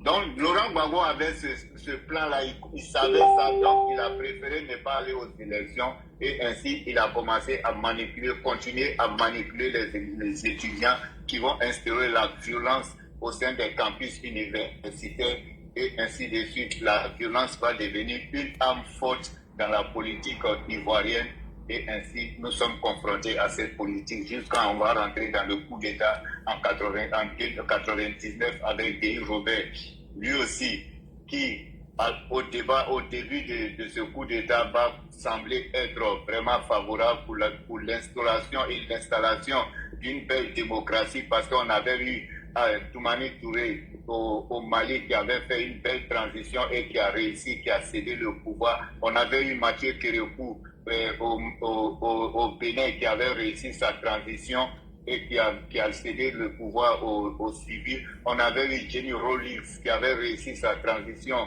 au Ghana et qui a cédé le pouvoir aux civils. Et tout le monde avait nourri cet espoir-là avec Guy Robert qui malheureusement va se laisser manipuler par le FPI et il va perdre ce pouvoir qu'il avait tant voulu et on connaît la suite. Cela va l'envoyer là où il ne devait pas partir en cette période-là. Donc on l'a dit, voilà comment la violence va devenir une arme pour le FPI qui, depuis lors, continuait à manipuler les étudiants et les travailleurs. La Côte d'Ivoire va passer même jusqu'à une année blanche et la Côte d'Ivoire va connaître des grèves en grève dans les services publics de l'État. Et si tu as remarqué aujourd'hui, à la veille des élections, ils reviennent encore avec les mêmes discours. Sur les panels, partout. Merci beaucoup. C'est grave. Et ça, je vous le rappelle toujours. Laurent Gbagbo, c'est un véritable manipulateur, mais il faut toujours savoir lire dans les discours de Laurent Gbagbo. Et tous ceux qui savent faire des développements des discours, ils te le diront. Laurent Gbagbo, en 2000, va aller aux élections avec Guy Robert. Guy Robert, avec Honoré Guié, ils vont annuler les votes des régions de Gagnoa, Soubré et autres. Et puis Guy Robert va se proclamer président élu. Et Laurent Gbagbo va appeler les Ivoiriens dans les rues, toutes tendances confondues. Les gens vont sortir, on va réussir à chasser Guy Robert. Nous, on a marché de BMW jusqu'à la côte. Oui, on se rappelle du discours. Ils nous ont dit que le pouvoir était dans... Et que si le général Robert Gueye était parti, on allait organiser les élections. Et c'est Boga Doudoumé qui a demandé à Mandou. Oui. C'est ce qui a motivé les militants du RDA à sortir. Puisqu'on a dit tous les militants de RDA, on est tous sortis là, ce jour-là pour aller manifester et puis chasser Gueye Robert. Et le lendemain, nous, on avait voulu continuer les protestations afin que les élections soient reprises. Et ce qui a abouti à ce que vous savez qu'on a appelé le truc de Yopougon pour ne pas faire sauter le panel.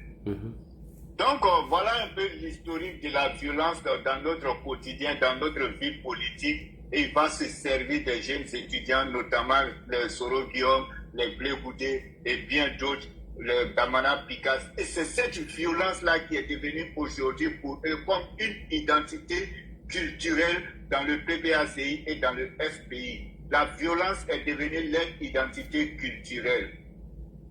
Et pourquoi j'ai dit que la manipulation de Laurent Gbagbo, il faut faire très attention avec.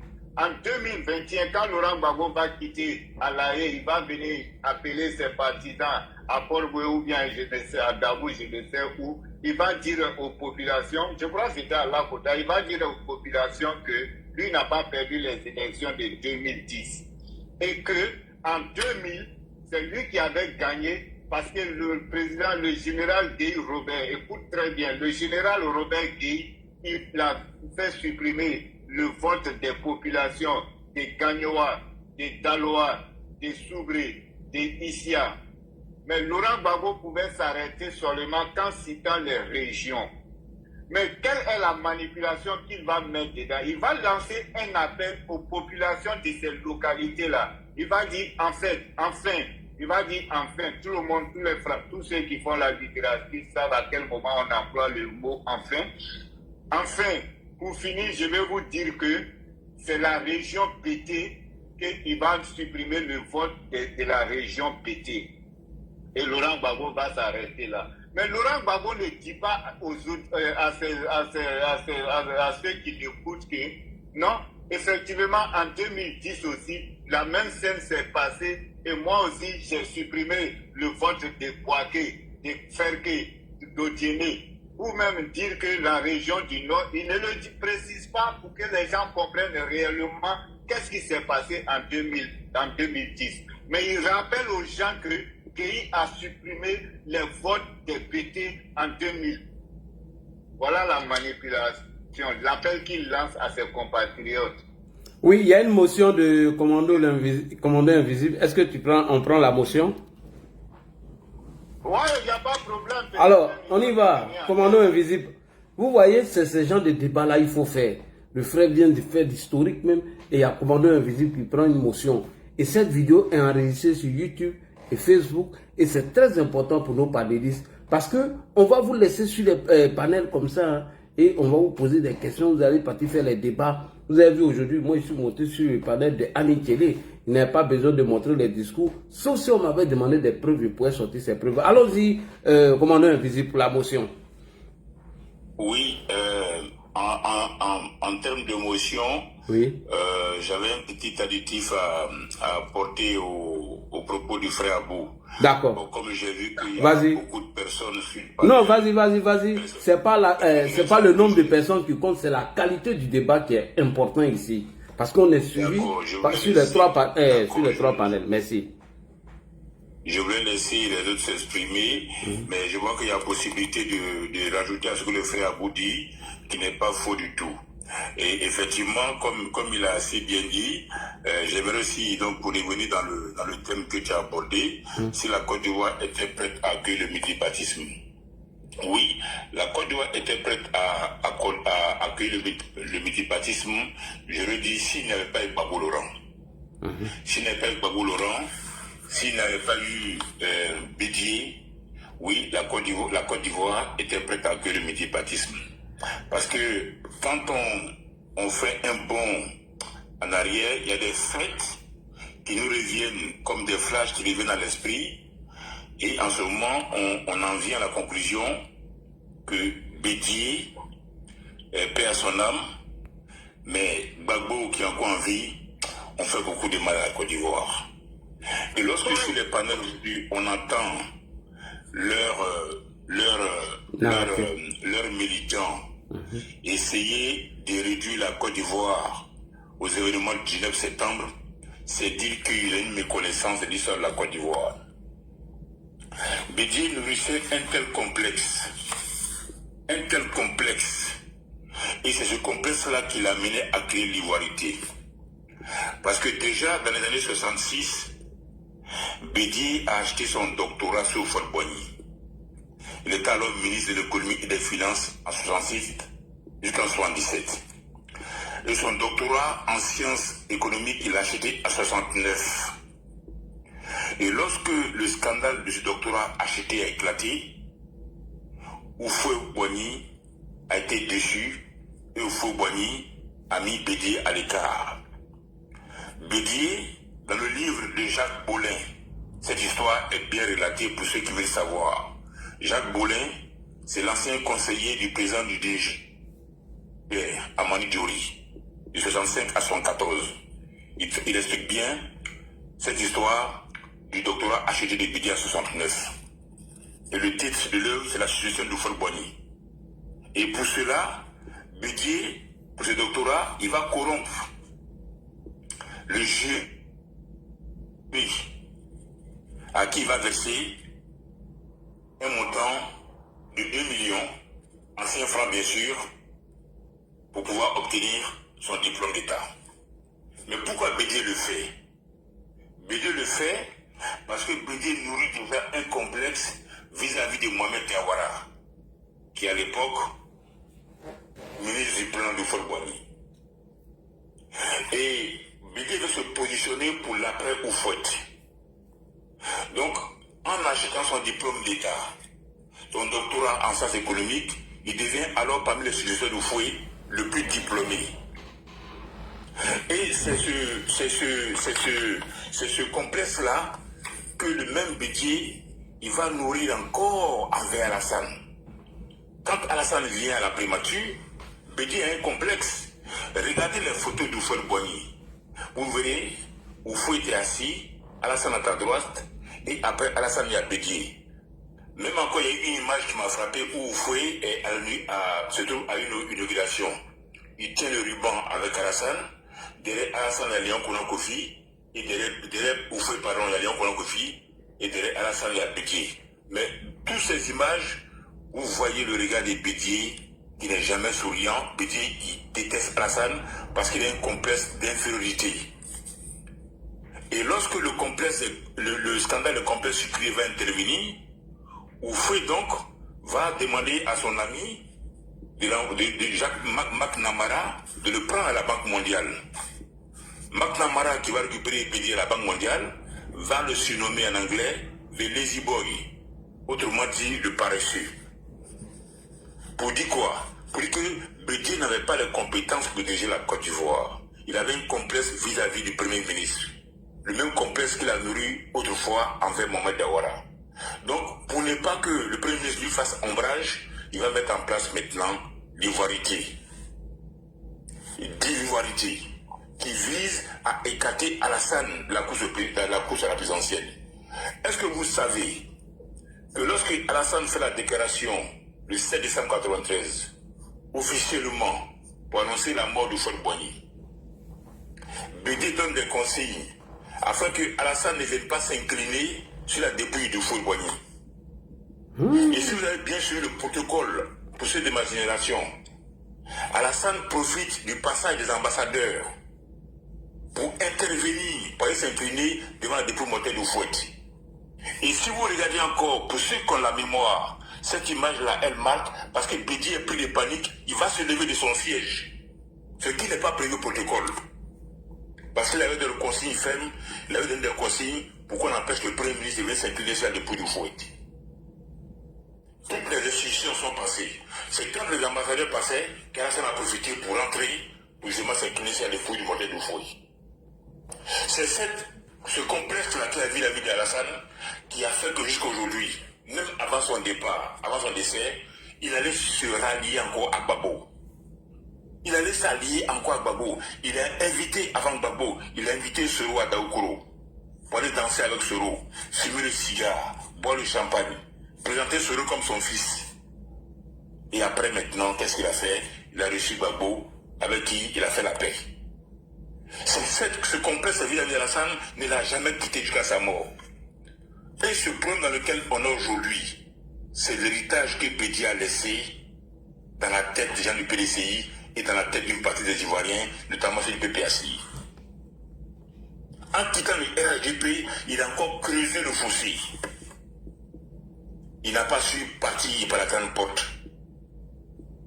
Donc ce complexe-là, il le nourrit depuis tout le temps. Il a fait pareil avec Mohamed Diawara. Et il a fait également pareil avec Alassane. Sinon, quand Bédié fait ses milliards, il est l'un des rares ministres à l'époque à faire ses milliards. En 1977, quand il a fait des complexes sucriers, c'est encore des milliards qui ont été sucrés. Notamment au sujet des complexes sucriers de Katola, de Zenoula et de Borotou Koro. Quand il était au pouvoir, on ne va pas rappeler ici que son fils Patrick Bédié, qui détenait le monopole du riz. Oui. Sans oublier le scandale de 18 milliards. Ou encore un PFDD de 20 000 francs qui était facturé à 129 000 francs. Une boîte de pansement de 30 000 coûtait 376 000. Oufouët a laissé le pays à ces trois personnes. Hélas, Bédié, Alassane, Guéhi et Léon Kounan Kofi. Si Bédié n'avait pas été aigri envers Alassane, s'il avait su se comporter comme un homme d'État, oui, on allait répondre à la question, l'a dit, pour dire que la Côte d'Ivoire était peuple multipartisme. Mais hélas, il n'a pas su se comporter comme un homme d'État. Il est plutôt arrivé pour régler des comptes, pour écarter Alassane, qui était plus éloquent, plus brillant que lui, plus travaillé que lui. Et à côté de Bédié, on avait encore un autre fossoyeur que Gbagbo Laurent. Et quand Bédié plan Gbagbo arrive, et hélas, le pays encore va sombrer dans les abîmes. L'un après l'autre. C'est en cela qu'on peut dire effectivement que nous n'étions pas prêts pour le multipartisme. Sinon, le pilier était posé. On était un pays en avance sur les pays de l'Afrique de l'Ouest. Comparativement aux autres pays de l'Afrique de la CEDEAO, on était un pays où le taux de scolarisation était acceptable. on avait des professeurs, des enseignants, on avait des facultés de médecine qui faisaient que les autres même quittaient dans la sous-région, même vers l'Afrique équatoriale, Gabon, Cameroun, pour venir dans nos universités médicales à Abidjan. On était en avance.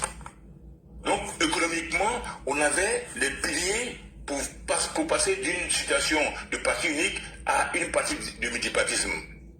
Mais on avait deux fossoyeurs en chef. Bédier, qui n'était pas brillant, et qui jalousait Alassane Ouattara, au point de mettre en place un code électoral pour pouvoir l'empêcher d'être candidat. Et il ne s'est pas arrêté là. Il a mené la chasse au cadre du Nord. Parce que pour lui, ces cadres du Nord-là allaient supporter Alassane. Il ne s'est pas arrêté là. Il a fissuré le PDCI. Parce que les rénovateurs au sein du PDCI ont estimé que c'était Alassane qui pouvait conduire la ville d'Ivoire. Il ne s'est pas arrêté là. Il a mis Philippe Diassé en quarantaine parce que Diassé était pour Alassane. Il ne s'est pas arrêté là. Il a combattu Kofi Gadou parce que Kofi Gadou était pour Alassane. Donc lui, il fallait qu'il s'impose comme un empereur. Et pour ça, il était prêt à tout. Et c'est en ce moment-là qu'il nous a servi dans l'ivoirité. Et toutes les conséquences de l'ivoirité, c'est ce qu'on vit encore aujourd'hui avec les élections. Si ces héritiers-là, ils avaient su gérer la Côte d'Ivoire, notamment Bédier qui est arrivé au titre de l'article 11. Si c'était comporté comme un homme d'État, au point de savoir travailler avec son premier ministre, Alassane Ouattara, on n'en serait pas là. Mais figurez-vous que même dans le même parti, le PDCI, Bédier s'est arrangé avec l'appui du FPI à l'Assemblée nationale pour bloquer les projets de loi du premier ministre. Il a fallu que Alassane s'en plaigne auprès de Foué. Que si ça continue, il va démissionner. Et c'est en ce moment-là où Foué lui a dit, tu as les mains libres, je donne carte blanche, va au bout de tes décisions. Parce que ces barons-là ne voulaient pas payer les impôts, par exemple. Et le Premier ministre exigeait que les barons du PDCI se mettent à jour. Donc c'est cette haine-là de Bédier qui a fait que nous en sommes arrivés là. Et ceux qui l'ont succédé après, notamment DI en 9 mois ou 10 mois, et Gbagbo après, se sont engouffrés et ils ont élargi cette haine-là en boulevard. Et malheureusement, avec la prolifération des réseaux sociaux, ça a pris une autre tournure depuis 2017-2019, quand Soro Guillaume aussi s'est mis dans la danse, quand il a quitté l'Assemblée nationale. Sinon, pour répondre à ta question, oui, ce pays était prêt. Si les hommes politiques avaient su jouer franc jeu, on était prêt. Si les hommes religieux, je donne spécialement du côté de Monseigneur Agré, avaient joué franc jeu, de faire comprendre que ce pays-là, il n'y a pas d'ennemis ivoiriens ou d'ivoiriens de circonstances. Effectivement, on pouvait servir d'exemple au Bénin ou encore au Sénégal aujourd'hui, même au Ghana. Mais figurez-vous que nous on s'inspire du Bénin aujourd'hui et du Sénégal. Au nom de quoi? Qu'est-ce que Senghor avait de plus que Houphouët? Qu'est-ce que Mathieu Kérékou avait de plus que Houphouët? Qu'est-ce que les Béninois ont plus que les Ivoiriens? Qu'est-ce que les Sénégalais ont plus que les Ivoiriens? Pourquoi nous ne pouvons faire comme ces pays-là? Parce qu'effectivement, nous avons eu des hommes politiques, après Houphouët, qui ont privilégié le clan, la tribu. Quand on laisse toute la Côte d'Ivoire, et qu'on va baisser le prix du riz, du sac de ciment à Daoukro, sous Bédier. Quand on laisse toute la Côte d'Ivoire, on va construire un château à Kouroulandomi. Alors, que dit Gbagbo alors? Que dit Gbagbo? Donc oui, nous étions prêts pour le multipartisme. Houphouët, la fin arrivée, Léon Kona Kofi, Alassane Ouattara, Robert Guéhi, Kona Bédier. Voici les 4 piliers sur lesquels il a laissé la Côte d'Ivoire. Il le dit dans ses discours. Soyez rassemblés, soyez unis. Même quand il reçoit en 91, Zali Zaourou, Bago Laurent, Baïta Gros, Angel Nonzoa, Bama Morifere, en sa résidence, Houphouët dit quoi? Il dit que je ne serai pas au rendez-vous du sang. Il dit même vous critiques nous ont fait du bien, parce que nous sommes endormis sur nos lauriers de 60. Pendant 30 ans, de 60 à 90, il estime que le pays s'est endormi sur ses lauriers. Mais c'est mal connu Gbagbo, qui était assis, les pieds croisés, et le dessous de sa chaussure dans la nuit de Houphouët. On a vu ça ici? On a vu ça ici? Ce sont les conséquences de cette mauvaise éducation-là que Gbagbo a transmis à Denis Patioko, à Kone Gbagbo Suleiman, à Kofi Biné, qui est celui qui est président d'Aïchan et Kakao, à Flantopa, le médecin qui dit que s'il fallait avorter, il fallait que notre maman avorte, Alassane Ouattara. C'est l'héritage là. Là, cette position de Gbagbo, avec les pieds croisés devant Fouille, c'est les graines qu'il a sémées depuis 91. Voici les fruits qu'on récolte aujourd'hui. Tous ces enseignants-là, ce médecin qui a dit, au nom de Flantopa, qui a dit que si l'avortement était autorisé, lui, il aurait fallu que l'habitou, notre maman, notre grand-maman, avorte son fils. L'instituteur qui a dit la même chose. Kone Gbagbo connaît, si c'est parlé, qu'est-ce qu'il n'a pas dit? Au point d'être applaudi par Gbagbo lui-même. Denis, qu'est-ce qu'il n'a pas dit? Ce sont les graines là que Gbagbo a sémées depuis ce jour-là de 91 qu'on récolte aujourd'hui. C'est ça qu'on récolte aujourd'hui. Il était assis ce jour-là, les pieds croisés devant Oufouette. Donc oui, nous étions bien partis pour le mifazisme. On a une diversité culturelle, alimentaire, religieuse. On avait tout. Il suffisait seulement qu'un politicien digne de ce nom, qui succède à Oufoué, dise voilà, moi je vais travailler comme Oufoué, je vais rassembler les Ivoiriens. Autour de moi, il y aura une équipe. Mais Bédé ne voulait pas d'une équipe, Bédé voulait d'un clan. Et quand il est parti, Gbagbo est venu, il a voulu aussi d'un clan. C'est seulement le président Alassane qui a mis en place une équipe pour pouvoir remonter justement la pente avec la Côte d'Ivoire. C'est le président Alassane uniquement qui a mis en place une équipe. Sinon, eux tous sont arrivés avec les plans. Bédié, Guy, Gbagbo. C'est ce qui nous a fait qu'aujourd'hui encore, on donne des leçons par rapport au Bénin, par rapport au Sénégal, par rapport au Ghana. Sinon, ceux-là en temps normal, on les dans le pion. Mais c'est la faute de ces politiciens-là qui, hélas, ont eu la bénédiction de l'Église catholique. Merci, Ladi. Merci pour cette motion. Est-ce que Abou, tu as quelque chose à ajouter sur la motion du commandant invisible? Mais je n'ai pas grand-chose à ajouter. On dit le panel est instructif ce soir, hein? Ben c'est bien. Merci. Merci beaucoup. Donc, je voudrais dire que bien avant même le multipartisme, il faut rappeler aux Ivoiriens que déjà il y avait un multipartisme qui existait même quand on avait le parti unique comme PDCI, parce que les députés n'étaient pas choisis ou nommés par Houphouët-Boigny. Les députés partaient en compétition dans les différentes localités respectives dont ils voulaient compétir.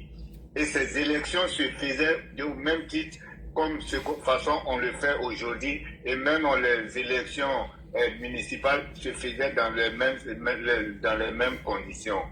Mais je vais conclure pour dire qu'aujourd'hui, pour renouer avec la violence aujourd'hui, je pense que c'est cette base-là que le président Alassane Ouattara est en train d'installer aujourd'hui, notamment avec l'impartialité de la justice. Et faire rappeler aux Ivoiriens, comme le disait Laurent Gbagbo lui-même, nul ne peut être plus fort que l'État. Tu peux ne pas accepter une décision judiciaire, sauf que malheureusement, elle va s'appliquer à toi. Et c'est cette carence de justice autonome qui a longtemps plongé ce pays dans cette crise politique à un point fini. Je vous rappelle qu'en 2016, au Brésil, Madame Dilma Rousseff, elle a été élue comme présidente du Brésil. Et en 2016, le Sénat brésilien a fait une motion de destitution et ils sont allés aux élections. Après les élections, à la majorité, elle a été démise, notamment de ses fonctions de président de la République du Brésil. Bien évidemment, quand les sénateurs ont fini de voter, ils ont envoyé à la Cour constitutionnelle et la Cour constitutionnelle a prononcé sa démission avant qu'il ne parte à de nouvelles élections. Voilà comment fonctionne. Et certains leaders d'opinion du monde ont condamné cela comme comment on appelle ça, ils ont considéré ça comme un coup d'État. Et même, ils sont allés même aller appeler comme façon les gens, les détracteurs font ça aujourd'hui avec la Côte d'Ivoire. Et ces détracteurs sont allés appeler cela un coup d'État institutionnel. Et chez nous, ils appellent ça, quand on fait une modification, une nouvelle constitution, ils appellent ça coup d'État constitutionnel. Donc j'ai fait un petit paramètre sur ça pour rappeler aux uns et aux autres que seule la justice peut départager et ramener le calme dans la vie politique ivoirienne. La crise de 2010, elle n'est pas tombée du ciel. Nous sommes allés à des élections présidentielles au premier tour où il n'y a eu aucune grabuge pendant ces élections-là. Mais au deuxième tour, il a fallu qu'un homme au nom de Damana Picasse, qui va se croire au-dessus des institutions et des lois ivoiriennes, va empêcher une institution de la République, à savoir la Commission électorale indépendante, pendant que le porte-parole était en train de prononcer les résultats partiels. Il va empêcher de la proclamation de ces résultats partiels qui va aboutir finalement à cette longue crise que nous avons connue et que nous avons appelée la crise post-électorale qui va conduire le président Laurent Gbagbo à La Haye et le président Charles Blé Goudé de COJEP à La Haye. Ils vont passer presque 8 ans hors de leur famille, hors de leur terre natale. Donc parfois il est important de rappeler aux gens que la crise de 2010, elle est partie d'un fait. Ce fait, l'auteur principal fut appelé Damana Adia Picasse, qui s'est cru au-dessus parce que Laurent Gbagbo leur avait enseigné rien que la violence. Et ils ont nourri comment on appelle, le clivage identitaire comme arme politique. Et Soros Diom, tu vas rester, merci beaucoup. Soros Diom, vous allez comprendre que longtemps les politiques ivoiriens croient que c'est l'âme identitaire qui peut être l'âme politique pour accéder au pouvoir. Rappelez-vous que quand en 2018, Soros Diom quitte le RHDP, il va aller se retrouver en Europe. Et finalement, ils vont tenter de faire ressortir le critère identitaire, bien évidemment en voulant justifier l'identité de l'appartenance du président Alassane Ouattara au Burkina Faso par la voix de son meilleur intellectuel Franklin Nyamsi. Et vous vous rappelez de ces vidéos qu'ils ont tenté de faire croire l'identité d'Alassane Ouattara. Et donc le clivage identitaire n'est pas une solution politique. La solution de toutes les crises politiques, c'est le respect des institutions, c'est le respect des décisions judiciaires afin d'aboutir à une conclusion pacifique. Je voudrais m'arrêter là, cher frère. Merci beaucoup, Abou. Merci, merci. Je pense que c'est Hassan, hein, Hassan qui est en haut. Après Hassan, c'est SK Kolo. Hassan est là, bonsoir. Est-ce que Hassan est là? Hassan n'est pas là. SK Kolo, on va aller avec SK Kolo rapidement. Ce sujet est tellement important. Vraiment. SK Kolo, tu es là? SK Kolo. Adi. Oui, bonsoir. J'étais en train de faire la prière là. De faire la prière. Ok, c'est qu'on va donner à Terre de Bruni alors. Terre de Bruni, tu es descendu. Juste dire que bonsoir d'abord à tous. Bonsoir. Je voulais tout juste dire que tout ce que commandant invisible, le grand frère Aboubakar vient de dire là. Je voulais poser une question. C'est moi je t'ai appelé tout à l'heure là. Est-ce qu'il peut nous dire la définition du mot Nangama au grand frère Abou avant de continuer? Parce que s'il sait c'est puis la signification du mot Nangama, ils savent tous le chiffre 4, ce que représente le chiffre 4 dans la franc-maçonnerie, ils savent tous. Donc ils savent pourquoi dire 4 mandats. On dit toujours les 4 éléments de la terre. Et les éléments de la terre, on sait ce que le chiffre 4 représente. Le Nangama, ils savent tous. Que faut-il faire? Il faut empêcher coûte que coûte, parce que cela a été dit à Oufoui. Et je suis pleinement d'accord avec tout ce qu'ils ont dit. Mais le nom dit de la chose faut empêcher le président Ouattara de faire son 4e mandat. Parce que si jamais il passe le 4e mandat, la Côte d'Ivoire sera le peste, le off. C'est un 2e mandat dans la 3e République. Hein. Non. On dit toujours 4 mandats, 4e mandat. Non. Dans la loi, c'est ça. Dans aucune loi, non, la loi n'a jamais dit que c'est 4 mandats. C'est quelle loi? Donnez-moi la loi qui le dit. Jean-Yves, tu m'écoutes. Dans la loi, Alassane a fait un 1er mandat. Il a fait un 2nd mandat. On vote la constitution, on part. Dans les normes, c'est juridique, c'est normal. Mais qu'est-ce qu'ils veulent faire comprendre aux novices, à ceux qui ne savent pas? On dit qu'il a fait 4 mandats. Non. Il ne peut pas dire la vérité. Il faut empêcher ça. Donc, comme ils veulent empêcher ça, ils savent si jamais ce monsieur part le cap, c'est fini pour eux. C'est ça la vérité, grand frère l'a dit. Ils savent la vérité. Parce qu'il y a plein de bonnes choses qui vont se passer dans le. Mais quand ça va se passer sous la coupole de qui? Du président Ouattara. C'est une simple jalousie. Ils savent que ce monsieur, c'est un engagement. Juste pour chuter sur ça. Et allez, bonne soirée à tous. Ok. Est-ce que, commandant Invisible, tu peux répondre à cette question? Il a posé quelques questions d'engagement et puis le signe de quoi, je ne sais pas, je n'ai pas bien compris. Est-ce que commandant Invisible peut répondre à cette question?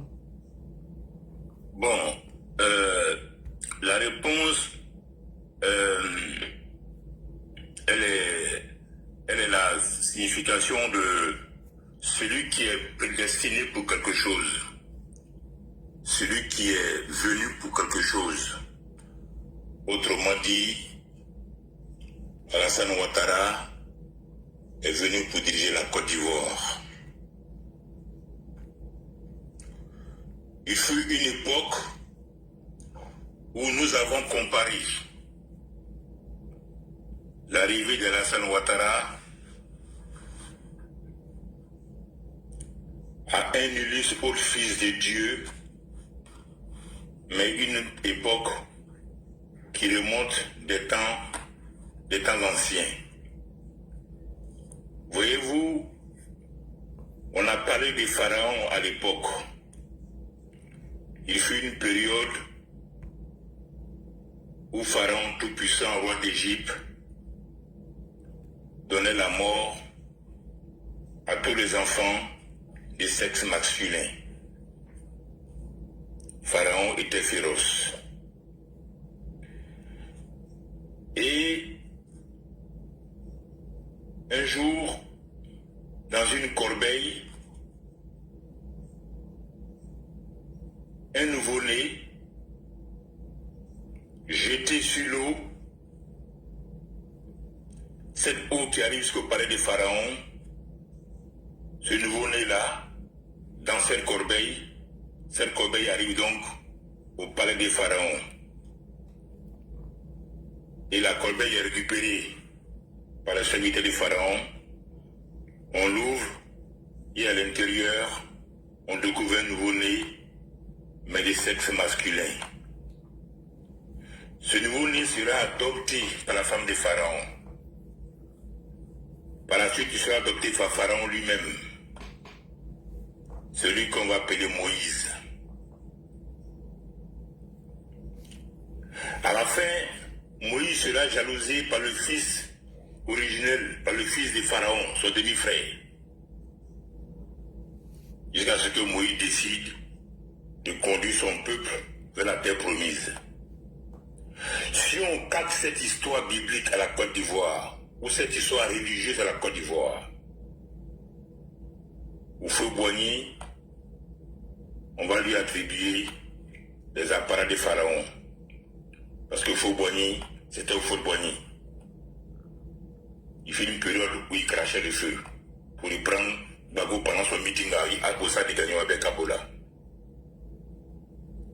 Lorsque Alassane Ouattara arrive en Côte d'Ivoire, il est accueilli directement au palais présidentiel du Feu Boigny.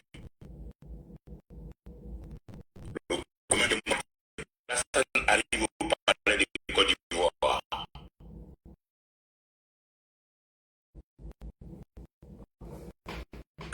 arrive, il est adopté par le palais présidentiel. Il est adopté par Oufoué, comme Pharaon a adopté Moïse. L'ennemi de Moïse, c'est son demi-frère, le fils de Pharaon. L'ennemi d'Alassane Ouattara, c'était Konabidji. Raison pour laquelle il y a des signes dès le départ qui n'ont pas trompé. Il y a des signes dès le départ qui ne trompaient pas. Donc pour répondre à la question du frère de Nangaman, dès cet instant-là, où il arrive au palais présidentiel, tout comme Moïse est arrivé au palais du Pharaon, on comprend, ceux qui savent lire entre les signes, que c'est le successeur d'Oufoué qui est là. Mais hélas, il a un demi-frère qui s'appelle Bédié, qui va lui mener la vie dure. Tout comme Moïse, son demi-frère lui a mené la vie dure. Et lorsqu'il conduit son peuple vers la terre promise,